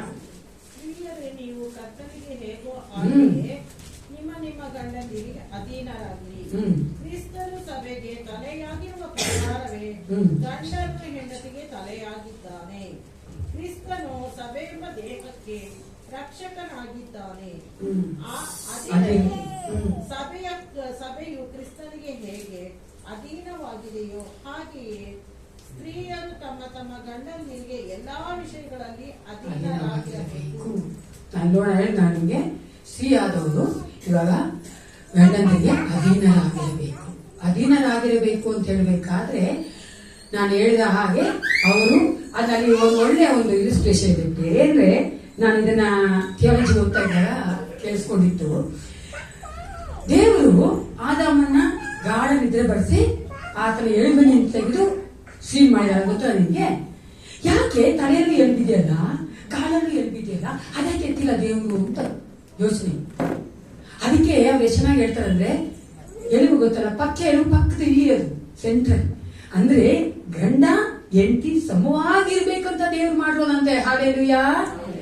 ಅಧೀನ ಅಂದ್ರೆ ನಾವು ನೋಡ್ತೇವೆ ದೇವರಲ್ಲಿ ಹೇಳ್ತಾ ಇರೋದು decision should be taken by the husband. ಅಂದ್ರೆ ಗಂಡನಾದವನು ಆ ತೀರ್ಮಾನ ತೆಗೆದುಕೊಳ್ಬೇಕು. ಅದಕ್ಕೆ ಕಾಂಪ್ಲಿಮೆಂಟ್ ಆಗಿರ್ಬೇಕೆ ಹೊರತು ಸಹಕಾರಿಯಾಗಿರ್ಬೇಕೆ ಹೊರತು ಆಕೆ ತಡೆ ಆಗಕ್ಕಾಗಲ್ಲ ಅಂತ ಅರ್ಥ. ಆದ್ರೆ ಕೆಲ ಕುಟುಂಬಗಳಲ್ಲಿ ನಾನು ಆಗ್ಲೇ ಹೇಳಿದ ಹಾಗೆ ರಕ್ಷಣೆಗೆ ಬರ್ದೇ ಇರೋರು ಅಥವಾ ಗಂಡ ಇಲ್ದೇ ಇರೋರು ಹೆಂಡತಿನೇ ತಲೆಯಾಗಿರ್ತಾರೆ. ಅದನ್ನ ನಾನು ಹೇಳ್ತಾರೆ, ಎಕ್ಸೆಪ್ಷನ್ಸ್ ನಾನು ಹೇಳ್ತಾ ಇಲ್ಲ. ಜನರಲ್ ಆಗಿ ಎಲ್ಲ ವಿಶ್ವಾಸಿಯ ಕುಟುಂಬಗಳಲ್ಲಿ ನಾವು ಬ್ಲೆಸ್ಡ್ ಆಗಿರ್ಬೇಕು. ನಮ್ಮ ಫ್ಯಾಮಿಲಿ ಅಂದ್ರೆ ಎರಡನೇದಾಗಿ ನಾವೇನ್ ಮಾಡ್ಬೇಕಾಗಿದೆ, ಆ ಹೆಂಡತಿ ಆದವರು ಆ ಒಂದು ಪ್ರಾರ್ಥನೆಯ ಸ್ತ್ರೀಯಾಗಿ, ಅದು ಮಾತ್ರವಲ್ಲ ಬೇರೆ ಎಲ್ಲಾ ಕುಟುಂಬ ಮಕ್ಕಳು ನೋಡಿಕೊಳ್ಳುವಂತವಳಾಗಿ ಅಧೀನರಾಗುವಂತೆ ತಮ್ಮನ್ನ ಒಪ್ಪಿಸಿಕೊಡುವುದರಲ್ಲಿ. ನಮ್ಗೆಲ್ರಿಗೂ ಗೊತ್ತಿರುವಂತಹ ಒಂದು ಅಧ್ಯಾಯ ಪ್ರಾವರ್ಬ್ಸ್ 31 ಗೊತ್ತಲ್ಲ ನೀವೆಲ್ರಿಗೂ. 431 ಆ ಒಂದು ಸ್ತ್ರೀಯ ಕುರಿತಾಗಿ, ಒಂದು ಹೆಂಡತಿಯ ಕುರಿತಾಗಿ ಮಾತನಾಡುವಂತದ್ದು. ಅದನ್ನ ನಾನು ತೆಗೆದುಕೊಳ್ಳಿಲ್ಲ. 1 ಪೇತ್ರ 3:1-5 ವಚನ ನಾನು ಓದ್ತೇನೆ. 1 ಪೇತ್ರ 3:1-5. ಅದೇ ರೀತಿಯಾಗಿ ಸ್ತ್ರೀಯರೇ ನಿಮ್ಮ ಗಂಡಂದಿರಿಗೆ ಅಧೀನರಾಗಿರಿ. ಅವರಲ್ಲಿ ಕೆಲವರು ದೇವರ ವಾಕ್ಯಕ್ಕೆ ಅವಿಧೇಯರಾಗಿದ್ದರೂ ನೀವು ನಿರ್ಮಲರಾಗಿಯೂ ಭಯಭಕ್ತಿಯವರಾಗಿಯೂ ನಡೆದುಕೊಳ್ಳುವುದನ್ನು ಅವರು ನೋಡಿ ವಾಕ್ಯ ಉಪದೇಶವಿಲ್ಲದೆ ತಮ್ಮ ಹೆಂಡತಿಯಾದ ನಿಮ್ಮ ನಡತೆಯಿಂದಲೇ ಸನ್ಮಾರ್ಗಕ್ಕೆ ಬಂದಾರು. ಜಡೆ ಎಳೆದುಕೊಳ್ಳುವುದು, ಚಿನ್ನದ ಒಡವೆಗಳನ್ನು ಇಟ್ಟುಕೊಳ್ಳುವುದು, ವಸ್ತ್ರಗಳನ್ನು ಧರಿಸಿಕೊಳ್ಳುವುದು, ಈ ಮೊದಲಾದ ಹೊರಾಂಗಣ ಶೃಂಗಾರವೇ ನಿಮ್ಮ ಅಲಂಕಾರವಾಗಿರಬಾರದು. ಸಾತ್ವಿಕವಾದ ಶಾಂತ ಮನಸ್ಸು ಎಂಬ ಒಳಾಂಗಣ ಭೂಷಣವೇ ನಿಮ್ಮ ಅಲಂಕಾರವಾಗಿರಲಿ. ಇದು ಶಾಶ್ವತವಾದದ್ದು, ದೇವರ ದೃಷ್ಟಿಗೆ ಬಹು ಬೆಲೆಯುಳ್ಳದ್ದು ಆಗಿದೆ. ಪೂರ್ವ ಕಾಲದಲ್ಲಿ ದೇವರ ಮೇಲೆ ನಿರೀಕ್ಷೆಯಿಟ್ಟ ಭಕ್ತೆಯರಾದ ಸ್ತ್ರೀಯರು ಸಹ ಹೀಗೆಯೇ ತಮ್ಮನ್ನು ಅಲಂಕರಿಸಿಕೊಂಡರು. ಅವರು ತಮ್ಮ ತಮ್ಮ ಗಂಡಂದಿರಿಗೆ ಅಧೀನರಾಗಿದ್ದು ಯಾವ ಭೀತಿಗೂ ಗಾಬರಿ ಪಡದೆ ಒಳ್ಳೆಯದನ್ನೇ ಮಾಡುವವರಾಗಿದ್ದರು. ಇಲ್ಲಿ ದೇವ್ರ ವಾಕ್ಯ ಪೇತ್ರ ಮೂಲಕವಾಗಿ ಪರಿಶುದ್ಧಾತ್ಮ ಮಾತನಾಡ್ತಾ ಇರೋದು ಅಲಂಕಾರ ಮಾಡ್ಕೊಳ್ಬಾರ್ದು ಅಂತಲ್ಲ. ಚೆನ್ನಾಗಿ ಅರ್ಥ ಮಾಡ್ಕೋಬೇಕು. ಅಲಂಕಾರ ಮಾಡ್ಕೊಳ್ಳೋದೊಟ್ಟಿಗೆ ನಾವೇನ್ ಮಾಡ್ಬೇಕಾಗಿದೆ, ಒಳಗಿನ ಬ್ಯೂಟಿಯನ್ನ ಸಹ ತೋರಿಸ್ಬೇಕು. ಸ್ತ್ರೀ ಆದವರು ಶಾಂತವಾಗಿರುವಂತದ್ದು, ಸಾತ್ವಿಕವಾಗಿರುವಂತದ್ದು, ಭಕ್ತಿಯಿಂದ ಇರುವಂತದ್ದು, ಅರ್ಥ ಆಗುತ್ತಲ್ಲ, ಗಂಡಂದ್ರಿಗೆ ಅಧೀನವಾಗಿರುವಂತದ್ದು, ಎಲ್ಲರ ಕುರಿತಾಗಿ ಹೇಳುವಂತಹ ಮಾತುಗಳು ಪ್ರಿಯರೇ. ನಮ್ಮ ಒಂದು ಸ್ವಭಾವದಿಂದ ನಡತೆಯಿಂದ ನಾವು ಅವ್ರೇನಂದ್ರೆ ವಾಕ್ಯ ಬೇಸ ಕೊಡೋದು ಬೇಡ, ಅವ್ರಿಗೆ ಇವಾಗ ಸುವಾರ್ತೆ ಹೇಳ್ತಾನೆ ಇರೋದು ಬೇಡ. ಅಲ್ಲಿಲ್ದಿರೋ ಸಹ ನಮ್ಮ ನಡತೆಯಿಂದ ನಾವು ಅವನ್ನ ಕರ್ಕೊಂಡ್ ಬರ್ಬೋದು ಅನ್ನೋದಕ್ಕೆ ನಾವು ಇಲಿಸ್ಟ್ರೇಷನ್ ಓದ್ದೆ. ನಡೆದಂತ ಒಂದು ಕತೆ. ಒಬ್ಬ ಗಂಡ ಓಕೆನಾ, ಕುಡುಕನಾಗಿದ್ದಾನೆ. ಅವನು ಅನೇಕ ಸಮಯವನ್ನ ಈವ್ನಿಂಗ್ ಗೊತ್ತಲ್ವಾ ಕುಡುಕ ಹೆಂಗಿರ್ತ ಅಂತ, ಸಾಯಂಕಾಲ ಸಾಕು ಅವ್ರ ಫ್ರೆಂಡ್ಸ್ ಜೊತೆ ಕುಡ್ಕೊಂಡು ಮಾಡ್ಕೊಂಡೆಲ್ಲ ಇರ್ತಾರಲ್ಲ, ಜಾಲಿ ಇರ್ತಾರೆ. ಅವನೇನ್ ಮಾಡ್ಬಿಟ್ಟ, ಆ ಕುಡುಕನ್ ಫ್ರೆಂಡ್ಸ್ ಹತ್ರ ಹೇಳ್ದ, ನೀವು ನಮ್ಮ ಮನೆಗೆ ಬನ್ರಿ, ನೋಡಿ ನಮ್ಮ ಮೆಂತಿ ನನ್ನ ಎಷ್ಟು ಚೆನ್ನಾಗಿ ನೋಡ್ಕೋತಾಳೆ, ನೀವೆಲ್ರಿಗೂ ಊಟ ಕೊಡ್ತಾಳೆ, ಬನ್ರಿ ಅಂತ ಕರ್ದ. ಗೊತ್ತಲ್ಲ ನಿಮ್ಗೆ ಆ ತರ ಮಾಡ್ತಾರೆ ಕೆಲವರು, ಈಗ ಕುಡ್ಬಿಟ್ರೆ ಈಗ ಗಂಡಸರು ಕರ್ದ. ಆಕೆ ಬಿಲೀವರ್ ಆದವರು, ಓಕೆನಾ, ವಿಶ್ವಾಸಿ. ಆಕೆ ಬಂದ್ಬಿಟ್ಟು ರಾತ್ರಿ ಆಗಿತ್ತು, ರಾತ್ರಿ ಊಟ ಕೊಡು ಅಂದ. ಆಕೆ ಹೋಗಿ ರೆಡಿಯಾಗಿ ಬಂದು ಊಟ ಎಲ್ಲ ಮಾಡಿ ಅಡಿಗೆ ಎಲ್ಲ ಬಡಿಸಿದ್ರು. ಆವಾಗ ಅವ್ರ ಫ್ರೆಂಡ್ ಕೇಳಿದ್ರು, ಒಂದು ಗಂಡನ ಫ್ರೆಂಡು, ನಿನಗೆ ಇಷ್ಟ ಅಲ್ಲ ಇದು, ನನ್ಗೆ ಗೊತ್ತು ನೀನು ವಿಶ್ವಾಸಿ, ಇದೆಲ್ಲ ಮಾಡಲ್ವಲ್ಲ ನೀನು ಮಾಡಕ್ ಇಷ್ಟನೂ ಇಲ್ಲ, ಕಂಫರ್ಟು ಇಲ್ಲ ನಿನಗೆ, ಆದ್ರೂ ಯಾಕೆ ನೀನು ಮಾಡಕ್ ಒಪ್ಕೊಂಡೆ ಅಂತ ಕೇಳಿದ್ರು. ಹೆಂಡತಿ ಹೇಳಿದಂತ ಮಾತು ಎಷ್ಟು ಚೆನ್ನಾಗಿದೆ ಅಂದ್ರೆ, ನಾನು ನನ್ನ ಗಂಡ ನನ್ನ ಮದುವೆ ಆದಾಗ ನಾವಿಬ್ರು ಪಾಪಿಗಳಾಗಿದ್ವಿ, ನಮಗೆ ಏಸಪ್ಪ ಗೊತ್ತಿಲ್ಲ. ಅದು ಏಸಪ್ಪನ ಶುದ್ಧ ಕೃಪೆಯಿಂದ ಏಸು ಕ್ರಿಸ್ತ ನನ್ನನ್ನ ತನ್ನ ಮಗಳಾಗಿ ಮಾಡ್ಕೊಂಡ, ನನ್ನ ರಕ್ಷಣೆ ಕಟ್ಕೊಂಡ. ಆದ್ರೆ ನಮ್ ಗಂಡ ಇನ್ನೂ ಕೇಳ್ತಾ ಇಲ್ಲ, ಅವನು ಅದರಲ್ಲೇ ಇನ್ನೂ ಇದ್ದಾನೆ. ನನಗೇನ್ ಭಯ ಅಂದ್ರೆ, ನಾಳೆ ಫ್ಯೂಚರ್ ಅಲ್ಲಿ ಅವ್ನು ಸತ್ತ ಮೇಲೆ ಅವ್ನಿಗೆ ಸಿಗುವಂತ ಅವನು ಘೋರವಾದ ನರಕ ನೆನ್ಸ್ಕೊಂಡ್ರೆ ನನ್ಗೆ ಭಯ ಆಗುತ್ತೆ. ಹೋಗ್ಲಿ, ಅನ್ನತ್ತು ಕಷ್ಟಪಡ್ತಾನೆ, ಇಲ್ಲಾಂದ್ರೆ ಸುಖವಾಗಿರ್ಲಿ ಅಂತ ನಾನು ಮಾಡ್ತಾ ಇರ್ಲಿಲ್ಲ. ಅವ್ರ ಗಂಡ ಕೇಳಿಸ್ಕೊಂಡ ಸ್ವಲ್ಪ ದಿವಸದಲ್ಲೇ ಎಸಪದ ಬಂದ. ಅರ್ಥ ಆಗತ್ತಲ್ಲ, ಹಂಗಿರ್ಬೇಕು ನಾವು ಸ್ನೇಹ. ನಾನು ಗೊತ್ತಿರಂಗೆ, ನಾನು ಒಮ್ಮೆನೆ ತುಂಬಾ ಸರಿ ನಾವು ವಾದ ಮಾಡ್ತೀವಲ್ಲ, ವಾದ ಮಾಡಿ ಆ ವಾದನ ಗೆದ್ಬಿಟ್ರೆ ನಮ್ಗೆ ಸಮಾಧಾನ. ನಾನ್ ಸರಿ ಅಂತ ಅನ್ಕೊಂಡ್ಬಿಡ್ಬೇಕು. ನಾನ್ ಸರಿ ಅಂತ ಅನ್ಕೊಂಡು ಏನ್ರಿ ಪ್ರಯೋಜನ? ಕುಟುಂಬದಲ್ಲಿ ಕಲಹ, ಕುಟುಂಬದಲ್ಲಿ ಭೇದ ಭಾವ, ಕುಟುಂಬದಲ್ಲಿ ಒಂದು ಸಮಾಧಾನ ಇಲ್ಲ, ಶಾಂತಿ ಇಲ್ಲ, ಗಲಾಟೆ, ಏನ್ ಪ್ರಯೋಜನ? ಅವರೇ ದೊಡ್ಡವರಾಗಿ ಬಿಡಿ, ಅವರೇ ಆರ್ಗ್ಯುಮೆಂಟ್ ಗೆಲ್ಲಿ ಬಿಡಿ ಅಲ್ವಾ?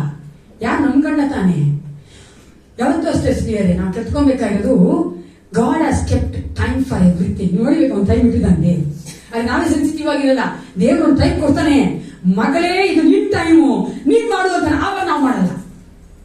ಯಾವಾಗ ಜಗಳ ಆಗ್ತಾ ಅಂತ ಪೀಕಾಗಿ ಹೋಗ್ಬಿಡ್ತಾವೆ. ಯಾಕೆಂದ್ರೆ ನಾವು ಬಾಯಿ ಕೊಡೋದಿಲ್ಲ.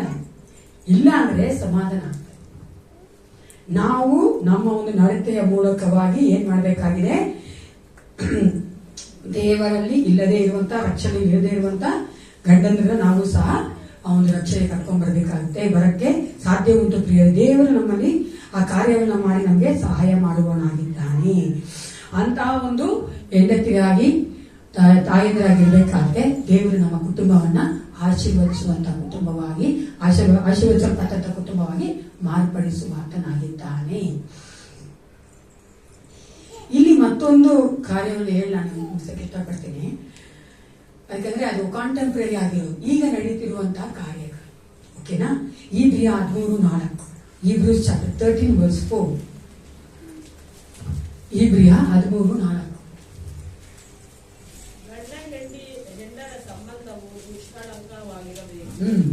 ಜಾರರಿಗೂ ವ್ಯಭಿಚಾರಿಗಳಿಗೂ ದೇವರು ನ್ಯಾಯ ತೀರಿಸುವನೆಂದು ತಿಳಿಯುವುದು. Marriage should be honored by all and the marriage bed kept pure.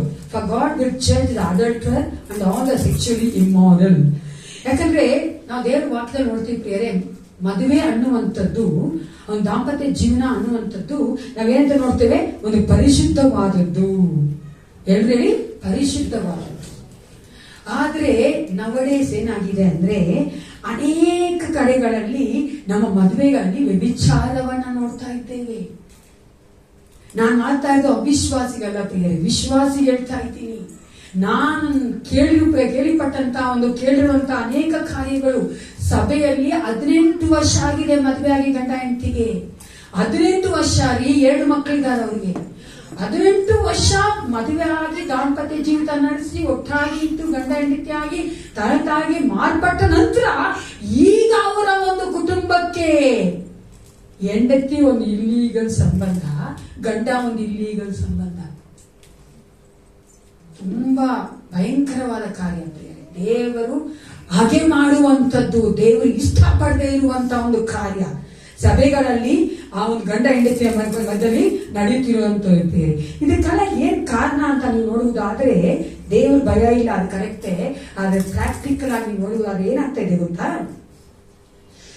ತುಂಬಾ ಕಡೆ ಆಪೋಸಿಟ್ ಸೆಕ್ಸ್ ಫ್ರೆಂಡ್ಸ್ ಇರ್ತಾರೆ. ಗೊತ್ತಲ್ಲ, ಹೆಂಡತಿಗೆ ಗಂಡನಿಗೆ ಒಬ್ಬ ಗಂಡಸು ಫ್ರೆಂಡ್ಸ್ ಇರ್ತಾರೆ. ಸಾರಿ, ಗಂಡನಿಗೆ ಒಬ್ಬ ಹೆಂಡತಿ ಫ್ರೆಂಡ್, ಹೆಂಗಸ್ ಫ್ರೆಂಡ್ ಇರ್ತಾರೆ. ಹೆಂಡತಿಗೆ ಒಬ್ಬ ಗಂಡನ ಫ್ರೆಂಡ್ ಇರ್ತಾರೆ. ಓಕೆನಾ? ಅವ್ರು ಏನ್ ಮಾಡ್ತಾರೆ, ಬಿನ್ನಿಗಳ ಫ್ರೆಂಡೇ. ಕಡೆ ಇವಾಗ ನಾವಿರೋದು ಕಾರ್ಪೊರೇಟ್ ವರ್ಲ್ಡ್ ಅಲ್ವಾ, ಗೊತ್ತಲ್ಲ ನಿಮಗೆ, ಎಲ್ಲ ಕಡೆ ಏನ್ ಪರವಾಗಿಲ್ಲ, ಇವಾಗೆಲ್ಲ ಎಲ್ಲ ತುಂಬಾ ಈಸಿಲಿ ಒಂದೇ ಒಂದು ಹಾಕಿದ್ದೀನಿ ಅಷ್ಟೇ ಸಿಟ್ಟ ಒಂದು ಪೇಕೆ ಅದು ಬಾಟಲ್ ಕುಡಿದು ಬಾಟ್ಲ್ ತಾನೆ. ಹಲೋ ಪಾಪಾನೆ ಹಂಗಿದ್ರೆ ಸಮಯದಲ್ಲಿ ನಾವು ಜೀವಿಸ್ತಾ ಇದ್ವಿ. ಅವರು ಹಂಗೆ ಫ್ರೆಂಡ್ ಮಾಡ್ಕೊಂಡ್ಬಿಡ್ತಾರ. ಅದು ಫ್ರೆಂಡ್ಶಿಪ್ ಸ್ಟಾರ್ಟ್ ಆಗೋದು. ಅದೇನಾಗುತ್ತೆ ತಿಳ್ಕೊಳ್ಳಿ, ಒಂದ್ ಸಮಯ ಬರುತ್ತೆ ಮನೇಲಿ ಗಂಡ ಹೆಂಡತಿಗೆ ಒಂದೇ ಫ್ರಿಕ್ಷನ್, ಒಂದೇ ಗಲಾಟ, ಒಂದೇ ಜಗಳ. ಹೆಂಡತಿ ಆದವ್ರಿಗೆ ಫ್ರೆಂಡ್ ಇರ್ತಾನಲ್ಲ ಒಬ್ಬ, ಹೌದು ಹೇಳೋದು ಹಿಂಗಾಯ್ತು ನೋಡು ನನ್ಗೆ, ನಮ್ ಗಂಡ ಹಿಂಗಂದ ಹಂಗ್ ಮಾಡ್ದ. ಅವ್ರು ಇರ್ತಾರ ನೋಡು, ಅವ್ರಿಗೇನು ಫ್ರೆಂಡ್ಶಿಪ್ ಬೇಕು ಪಾಪ. ಒಳ್ಳೆಯವ್ರ ಕೆಟ್ಟವ್ರ ನಂಗೆ ಗೊತ್ತಿಲ್ಲ. ಅವ್ರೇನ್ ಮಾಡ್ತಾರೆ, ಇವ್ರ ಪರವಾಗಿ ಮಾಡ್ತಾರೆ. ಹಂಗಂದ ನಿಮ್ ಗಂಡ, ಇದೇ ಅವನಿಗೆ ಬುದ್ಧಿ, ನೀ ಚೆನ್ನಾಗಿದ್ಯಾ, ನೀ ಚೆನ್ನಾಗಿ ಹ್ಯಾಂಡ್ ಮಾಡ್ತೀಯಾ, ಎಲ್ಲ ಗೊತ್ತು ನಿಂಗೆ ಅಂತಾನೆ. ಹೆಂಡತಿ ಆದ್ರೆ ಏನಾಗುತ್ತೆ, ಸಾಫ್ಟ್ ಕಾರ್ನ ನೋಡ, ನಮ್ ಗಂಡ ನಾನು ಅರ್ಥ ಮಾಡ್ಕೊಂಡಿಲ್ಲ, ಬುದ್ಧಿ ಇಲ್ದಿರೋನು ಇವ್ನು ಅರ್ಥ ಮಾಡ್ಕೊಂತಾನೆ ಅಂತ ಆ ಕಡೆ ಏನ್ ಮಾಡ್ತಾರೆ, ವಾಡ್ತಾರೆ ಪ್ರಿಯ. ಅದೇ ಇವಾಗ ಆಗಿರೋದು. ಅದಾದ್ರಿಂದ ಹಂಗೆ ಅದೇನಾಗ್ಬಿಡುತ್ತೆ, ಇಲ್ಲೀಗಲ್ ರಿಲೇಶನ್ಶಿಪ್ ಸ್ಟಾರ್ಟ್ ಆಗ್ಬಿಡ್ತದೆ. 4:5:21 ನೀವೆಲ್ಲರೂ ಚೆನ್ನಾಗಿ ಕೇಳಿಸ್ಕೊಬೇಕು, ಮನನ ಮಾಡ್ಕೊಬೇಕು. ನಾವು ದೇವ್ರ ಮಕ್ಕಳು, ಈ ವಾಕ್ಯದಲ್ಲಿ ನಾವು ಬಲವಾಗಿ ಇರ್ಬೇಕು ಪ್ರೀತಿಯರೇ. ಪ್ರಾವರ್ಬ್ಸ್ 5:21, 4:5:21 ತೆಗಿ. 4:5:21, ಪ್ರಾವರ್ಬ್ಸ್ 5:21. ಮನುಷ್ಯನ ಮಾರ್ಗಗಳು ಯೆಹೋವನಿಗೆ ಕಾಣುತ್ತಲೇ ಇವೆ, ಆತನು ಮನುಷ್ಯನ ನಡತೆಯೆಲ್ಲ ಪರೀಕ್ಷಿಸುವವನಾಗಿದ್ದಾನೆ. ಅದಕ್ಕೆ ಪ್ರಿಯರೇ, ನಾವು ಫಿಸಿಕಲ್ ರಿಲೇಶನ್ಶಿಪ್ ಅಲ್ಲಿ ಇಲ್ಲ ಯಾರೊಟ್ಟಿಗೂ, ಆದ್ರೆ ಎಮೋಷನಲ್ ಆಗಿ, ಸೈಕಾಲಜಿಕಲ್ ಆಗಿ ನಾವು ಬಾಂಡ್ ಆಗಿದ್ದೀವಲ್ಲ. ನನ್ನ ಒಂದು ಸ್ಪೌಸ್ ಜೊತೆ ಬಿಟ್ಟು, ನನ್ನ ಒಂದು ಗಂಡ ಹೆಂಡತಿಯ ಜೊತೆ ಬಿಟ್ಟು ಬೇರೆ ಯಾರೊಟ್ಟಿಗೂ ಸಹ ಈ ನಡುವೆ ಅದು ಹೇಳ್ಬೇಕ್ರಿ, ಗಂಡಸು ಹೆಂಗಸು ಬೇಡ ಅಪ್ಪ, ಭಯ ಅದು ಬೇಡ. ಎಂತ ಕಾಲ ಜೀವಿಸ್ತಾ ಇದೀವಲ್ಲ ಅಯ್ಯಪ್ಪ ಸ್ವಾಮಿ. ಮೊದ್ಲಾದ್ರೂ ಹುಡುಗ ಹೋಗ್ತಾರೆ, ಹುಡುಗ ಹೋದ್ರೆ ಭಯ ಆಗ್ತದೆ, ಹುಡುಗ ಹೋದ್ರು ಭಯ ಆಗ್ತದೆ, ಹುಡುಗಿ ಹೋದ್ರು ಭಯ ಆಗ್ತದೆ. ನಾನಂತೂ ಹೆಂಗಾಗ್ಬಿಟ್ಟಿದೆ ಅಂದ್ರೆ, ಹುಡುಗ ತುಂಬಾ ಕ್ಲೋಸ್ ಆಗಿ ಹೋಗ್ತಾ ಇದ್ರೆ ಒಂಥರ ನಂಗೆ ಎಸಪ್ಪ ಏನ್ ಕತೆ ಹಂಗಾಗ್ಬಿಟ್ಟಿದೆ. ಅದಕ್ಕೆ ಸ್ಪೌಸ್ ಬಿಟ್ಟು, ನನ್ನ ಗಂಡ ನನ್ನ ಹೆಂಡತಿನ ಬಿಟ್ಟು ಬೇರೆ ಯಾರ ಹತ್ರ ಕ್ಲೋಸ್ ಆಗಿರ್ಬಾರ್ದು ಬೇರೆ. ಹಲ್ಲೆಲೂಯಾ. ಸೈತಾನ ಅನ್ನೋ ನನ್ನ ವೈರಿ ಅನ್ನೋನು ಯಾವಾಗ ನುಂಗುಳಿ ಅಂತ ಆತನು ಹುಡುಕ್ತಾನೇ ಇರ್ತಾನೆ ವಿಕಾರವನ್ನ. ನಾವೇ ಅದಕ್ಕೆ ದಾರಿ ಮಾಡ್ಕೊಡ್ಬಾರ್ದು ಬೇರೆ. ಅದಕ್ಕೋಸ್ಕರ ನಾನು ಹೇಳೋದು, ನಮ್ಮ ಆಪೋಸಿಟ್ ಸೆಕ್ಸ್ ಆಗಲಿ, ನಮ್ಮ ಒಟ್ಟಿಗೆ ಯಾರೇ ಇರಲಿ, ಅವ್ರ ಹತ್ರ ನಾವು ಜಾಸ್ತಿಯಾಗಿ ಮಿಂಗಲ್ ಆಗ್ಬಾರ್ದು, ನಾವು ಅವ್ರ ಹತ್ರನೇ ಇರಬಾರ್ದು. ನಾವು ಅವ್ರಿಗೆ ನೋಡಿ ಅನೇಕರು ಔಟ್ ಆಫ್ ವೇ ಮೆಂಟಿಂಗ್ ಮಾಡದೇ ಇದ್ರು ಪರವಾಗಿಲ್ಲ, ಅಲೋ ಅವ್ರಿಗೆ ಎಷ್ಟು ಸಹಾಯ ಮಾಡಿದ್ರೆ ಹೆಂಡತಿ ಆದವ್ರು ಸುಮ್ಮನೆ ಇರ್ತಾನೇನ್ರಿ? ಸುಮ್ಮನೆ ಇದ್ರೆ ಅವ್ರ ಹೆಂಡತಿನೇ ಅಲ್ರಿ ಅಲ್ವಾ? ಹೆಂಗಿದೆ ಗೊತ್ತಾ ಸಭೆಗಳಲ್ಲಿ, I am talking in the church. ಸಭೆಗೆ ಹೇಳ್ತಾ ಇದ್ದೀನಿ ಪ್ರಿಯರೇ, ನಾನು ದಯವಿಟ್ಟು ಅದು ಮಾಡಬೇಡಿ. ಒಂದ್ ಸಮಯ ಬಂದ್ಬಿಡ್ತದೆ, ಅವ್ರು ಏನೆಲ್ಲ ಅನ್ಕೊಂಡ್ರು ಅದೆಲ್ಲ ನಡೆದೋಗುತ್ತೆ. ಅದಕ್ಕೆ ಬಹಳ ಬಹಳ ಮುಖ್ಯ. ಹೆಂಡತಿ ಆದವ್ರಿಗೆ ಗಂಡನಾದವರು ಆ ಫ್ರೆಂಡ್ಶಿಪ್ ಅಲ್ಲಿ ಇರೋದು ಇಷ್ಟ ಇಲ್ಲ ಅಂದ್ರೆ ಆ ಫ್ರೆಂಡ್ಶಿಪ್ ನ ಬಿಟ್ಟು ಹಾಕ್ಬೇಕು. ಆ ಹೆಂಡತಿಗಿಂತ ನೀವು ಕುಟುಂಬಕ್ಕಿಂತ ಆ ಫ್ರೆಂಡ್ಶಿಪ್ ವ್ಯವಸ್ಥೆ ಮಾಡಿ. ಇಸ್ ಇಟ್ ಲಾಜಿಕ್ ಅಲ್ವಾ? ಕುಟುಂಬ ನೀವು ಕಟ್ಟಿದ್ದೀರಾ 10 ವರ್ಷ 20 ವರ್ಷ, ಎಷ್ಟು ಕಷ್ಟಪಟ್ಟು ಕುಟುಂಬ ಕಟ್ಟಿದ್ದೀರಾ, ಅದು ಯಾರೋ ಒಬ್ರು ಫ್ರೆಂಡ್ಶಿಪ್ಗೋಸ್ಕರ ಈ ಕುಟುಂಬನ ಬಿಟ್ಬಿಡೋದು. ಆ ಫ್ರೆಂಡ್ಶಿಪ್ ನಾನು ಬೇರೆ ಮಾಡ್ತಾ ಇದ್ದೀನಿ ಅಷ್ಟೇ, ಅವ್ರಿಗೇನೋ ಕಷ್ಟ ಅಂತೆ ಮಾಡ್ತಾ ಇದ್ದೀನಿ. ಅವ್ರ ಕಷ್ಟ ನೋಡ್ಕೊಂಡು ಇಲ್ಲಿ ನಾವು ಕಷ್ಟ ಪಡ್ಬೇಕು. ನಾ ಇಬ್ರಿಗೂ ಹೇಳ್ತಾ ಇರ್ತೀರಿ, ಗಂಡನ್ಗೆ ಇಬ್ರಿಗೂ ಹೇಳ್ತಾ ಇದ್ದೀನಿ, ದಯವಿಟ್ಟು ಆ ಕಾರ್ಯ ಮಾಡಬೇಕು. ನಿಮ್ ಸ್ಪೌಸ್ಗೆ ಇಷ್ಟ ಇಲ್ವಾ ಅದು ಮಾಡಬಾರ್ದು. ನಿಮ್ ಹೆಂಡತಿಗಿಂತ ಬೇರೆ ಯಾರು ಮುಖ್ಯ ಅಲ್ಲ. ಏಸಪ್ಪ ಫಸ್ಟ್, ನಂತರ ನಿಮ್ ಕುಟುಂಬ. ಗಂಡಂದ್ರಿಗೆ ಹೆಂಡತಿಗೆ ಗಂಡಂದ್ರೆ ನೆಕ್ಸ್ಟ್, ಫಸ್ಟ್ ಏಸಪ್ಪ, ನೆಕ್ಸ್ಟ್ ಅವರೇ, ನಂತರನೇ ತಂದೆ ತಾಯಿ ಅತ್ತೆ ಮಾವ ಬಂಧು ಬಳಗ ಸಿಬ್ಲಿಂಗ್ಸ್ ಎರಡು. ಅದಿಲ್ಲ ಅಂದ್ರೇನೆ ಕುಟುಂಬಗಳು ಹೊಡೆದೋಗೋದು. ಅದಕ್ಕೆ ನಾನು ಹೇಳಿದೆ, ಫಸ್ಟ್ ಫೌಂಡೇಶನ್ ಗಂಡ ತಂದೆ, ಸೆಕೆಂಡ್ ಫೌಂಡೇಶನ್ ಹೆಂಡತಿ ತಾಯಿಯಾದವರು. ಮಲಾಖಿ 2:16 ಈ ತರ ಹೇಳ್ತಾರೆ, ಇಸ್ರೇಲ್ ದೇವರಾದ ಯೆಹೋವನು ಇಂತೆನ್ನುತ್ತಾನೆ, ನಾನು ಪತ್ನಿ ತ್ಯಾಗವನ್ನು ಹೆಂಡತಿಗೆ ಅನ್ಯಾಯ ಮಾಡುವವನನ್ನು ಹಾಗೆ ಮಾಡುತ್ತೇನೆ. ಇದು ಸೇನಾಧೀಶ್ವರ ಯೆಹೋವನ ನುಡಿ. ಆದ ಕಾರಣ ನಿಮ್ಮ ಆತ್ಮವನ್ನು ಎಚ್ಚರಿಕೆಯಿಂದ ನೋಡಿಕೊಳ್ಳಿರಿ. ದ್ರೋಹ ಮಾಡಬೇಡಿರಿ. ಎಲ್ಲರೂ ನಿಂತ್ಕೊಂಡು ಪ್ರಾರ್ಥನೆ ಮಾಡ್ಕೊಳ್ಳೋಣ.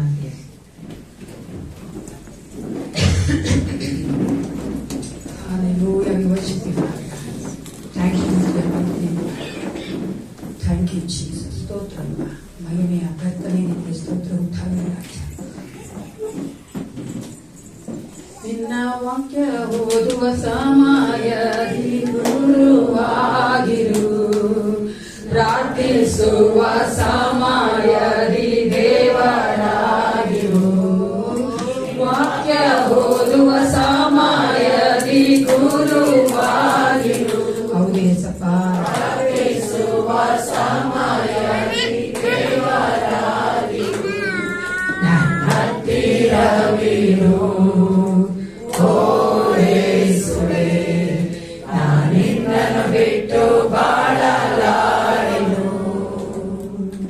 ನನ್ನ ಹತ್ತಿರವಿರು ಓಯೇಸುವೆ, ನಾನಿನ್ನನ್ನು ಬಿಟ್ಟು ಬಾಳಲಾರೆನು.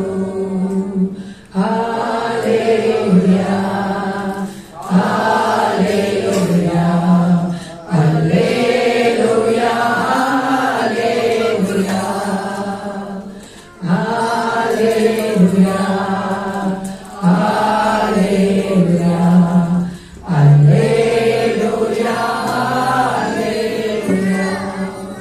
ಹೌದು ಪ್ರಿಯರೇ, ನಾನು 5 ಫೌಂಡೇಶನ್ಸ್ ಹೇಳಿದ್ರೆ 2 ಫೌಂಡೇಶನ್ ಹೇಳಿದ್ದೇನೆ. ಇನ್ನು 3 ಫೌಂಡೇಶನ್ ಮುಂದಿನ ದಿನಗಳನ್ನ ನೋಡುವವರಾಗಿದ್ದೇವೆ. ನಮ್ಮ ಒಂದು ಕುಟುಂಬ ಆಶೀರ್ವಾದ ಪಡಬೇಕಂದ್ರೆ ನಾವು ಕೇಳಿದ ವಾಕ್ಯಗಳಿಗೆ ನೀವು ಒಪ್ಪಿಸಿಕೊಡಿದ್ದೀರಿ. ಈ ಲೋಕದಲ್ಲಿ ನಾವು ಚೆನ್ನಾಗಿರಬೇಕೆಂದೇ ದೇವರು ನಮ್ಮನ್ನ ಕರೆದಿದ್ದಾನೆ. ನಾವು ಆತನ ಸ್ತೋತ್ರ ಮಾಡಬೇಕೆಂದೇ, ಆತನಿಗಾಗಿ ಜೀವಿಸಬೇಕೆಂದೇ ನಮ್ಮನ್ನು ಆರಿಸಿಕೊಂಡಿದ್ದಾನೆ. ನಾನು ಹೇಳುವಂಥದ್ದು, ದಯವಿಟ್ಟು ಕುಟುಂಬಗಳು ಅದು ಏಸಪ್ಪ ಕಟ್ಟುವಂತ ಕುಟುಂಬಗಳು, ಅದನ್ನ ನಾವು ಹೊಡೆದು ಹಾಕೊಳ್ಬಾರ್ದು. ನಮ್ಮನೆ ಒಪ್ಪಿಸಿಕೊಟ್ಟು ಪ್ರಾರ್ಥನೆ ಮಾಡಿಕೊಳ್ಳೋಣ. ಸೇನಾಧೀಶವಾದ ಪರಲೋಕ ತಂದೆ, ಅಪ್ಪ ಪಿತನೇ, ಅವನ ಸಮಯಕ್ಕಾಗಿ ನಿನಗೆ ಸ್ತೋತ್ರ ಉಂಟಾಗಲಿ. ಅಪ್ಪ, ನಮ್ಮ ಕುಟುಂಬಗಳ ಆಶೀರ್ವದಿಸಲ್ಪಡಬೇಕಾದ್ರೆ ನಮಗೆ ಬೇಕಾದಂತ ಒಂದು ಕರ್ತನೆ ಅಡಿಪಾಯಗಳನ್ನು ಮಾತನಾಡಿದ್ದೀಯ, ಅದಕ್ಕಾಗಿ ನಿನಗೆ ಸ್ತೋತ್ರ ರಾಜ. ಅಪ್ಪ, ಗಂಡನಾದವರು, ತಂದೆ ಆದವರು ಯೇಸಪ್ಪ ನಿನ್ನ ವಾಕ್ಯಕ್ಕೆ ಸರಿಯಾಗಿ ಒಂದು ಪ್ರೀಸ್ಟ್ ಆಗಿ, ಯಾಜಕನಾಗಿ, ಒಂದು ಆತ್ಮಿಕ ಲೀಡರ್ಗಳಾಗಿ ಅಪ್ಪ ಹೌದು ರಾಜ, ಕುಟುಂಬದಲ್ಲಿ ಜೀವಿಸಲು ಬೇಕಾದ ಬಲವನ್ನು ಕೊಡಬೇಕೆ ನಾವು ಒಪ್ಪಿಸಿಕೊಡುತ್ತೇನೆ. ತಮ್ಮ ಹೆಂಡತಿಯರ ಕರ್ತನೆ ಮಕ್ಕಳನ್ನ ಯೇಸಪ್ಪ ನಿನ್ನ ನಡೆಸುವಂತ ಮಕ್ಕಳಾಗಿ ಮಾರ್ಪಡಿಸು ದೇವ. ಹೌದು ರಾಜ, ಪ್ರಾರ್ಥನೆ ಮಾಡೋದ್ರಲ್ಲಿ, ವಾಕ್ಯ ಓದುವುದರಲ್ಲಿ, ವಾಕ್ಯವನ್ನು ಬೋಧಿಸುವುದರಲ್ಲಿ ಅಪ್ಪ ಒಂದು ಮಾದರಿಗಾಗಿ ಜೀವಿಸುವುದರಲ್ಲಿ ಕರ್ತನೆ ನೀನು ನಮ್ಮ ಮಕ್ಕಳೊಟ್ಟಿಗೆ ನಡೆಸಬೇಕೆಂದು ನಾನು ಒಪ್ಪಿಸಿಕೊಳ್ಳುತ್ತೇನೆ. ಅಪ್ಪ ಹೌದು ರಾಜ, ಸ್ತ್ರೀ ಆದವರು ಕರ್ತನೆ, ಅಪ್ಪ ಹೆಂಡತಿ ಆದವರು, ತಾಯಾದವರು ಕರ್ತ ಯೇಸಪ್ಪ ರಾಜ, ನಿನ್ನ ವಾಕ್ಯಾನುಸಾರವಾಗಿ ಕರ್ತನೆ ಒಳ್ಳೆ ಗುಣವುಳ್ಳಂತ ಮಕ್ಕಳಾಗಿ ಕರ್ತನೆ ಆತ್ಮಿಕವಾಗಿ ಪ್ರಾರ್ಥಿಸುವಂತ ಮಕ್ಕಳಾಗಿ ದೇವ. ಹೌದು ರಾಜ, ತಮ್ಮ ಗಂಡನ ನೋಡಿಕೊಳ್ಳುವಂತ ಮಕ್ಕಳು ನೋಡಿಕೊಳ್ಳುವಂತ ಮಕ್ಕಳಾಗಿ ರಾಜ ಯೇಸಪ್ಪ ಕರ್ತ ಒಂದು ಮಾದರಿಗಳಾಗಿ ಜೀವಿಸಬೇಕಂತ ಬಲವನ್ನ ಕೃಪೆಯನ್ನು ಕೊಟ್ಟು ನಡೆಸಬೇಕೆಂದು ಒಪ್ಪಿಸಿಕೊಳ್ಳುತ್ತೇನೆ. ರಕ್ಷಕರೇ, ನಮ್ಮ ಸಭೆಯ ಒಂದೊಂದು ಘಟನೆ ಕುಟುಂಬದಲ್ಲಿ ನೀನು ಯಜಮಾನಾಗಿದ್ದು ನಡೆಸಬೇಕೆಂದು ನಾನು ಒಪ್ಪಿಸಿಕೊಳ್ಳುತ್ತೇನಪ್ಪ. ದುಷ್ಟನ ಯಾವ ಕಣ್ಣುಗಳು, ಯಾವ ಒಂದು ಕಾರ್ಯಗಳು, ಬಾಣಗಳು ನಮ್ಮ ಮುಟ್ಟದಂತೆ ಕಾಯ್ದು ಕಾಪಾಡು. ಪ್ರತಿಯೊಂದು ಕುಟುಂಬ ರಥದ ಕೋಟೆಯನ್ನು ಮುಚ್ಚಿ ಮರೆ ಮಾಡಿ ಕಾಯ್ದುಕೊಳ್ಳಬೇಕೆಂದು ಯೇಸು ಕ್ರಿಸ್ತನ ನಾಮದಲ್ಲಿ ಪ್ರಾರ್ಥಿಸ್ತೇನೆ. ಒಳ್ಳೆಯ ಪಿತನೇ, ನನ್ನ ಮನವೇ ಕರ್ತನ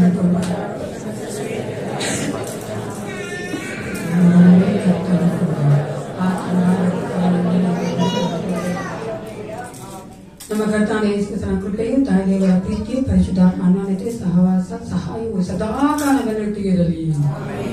Let Jesus bless you and your family abundantly.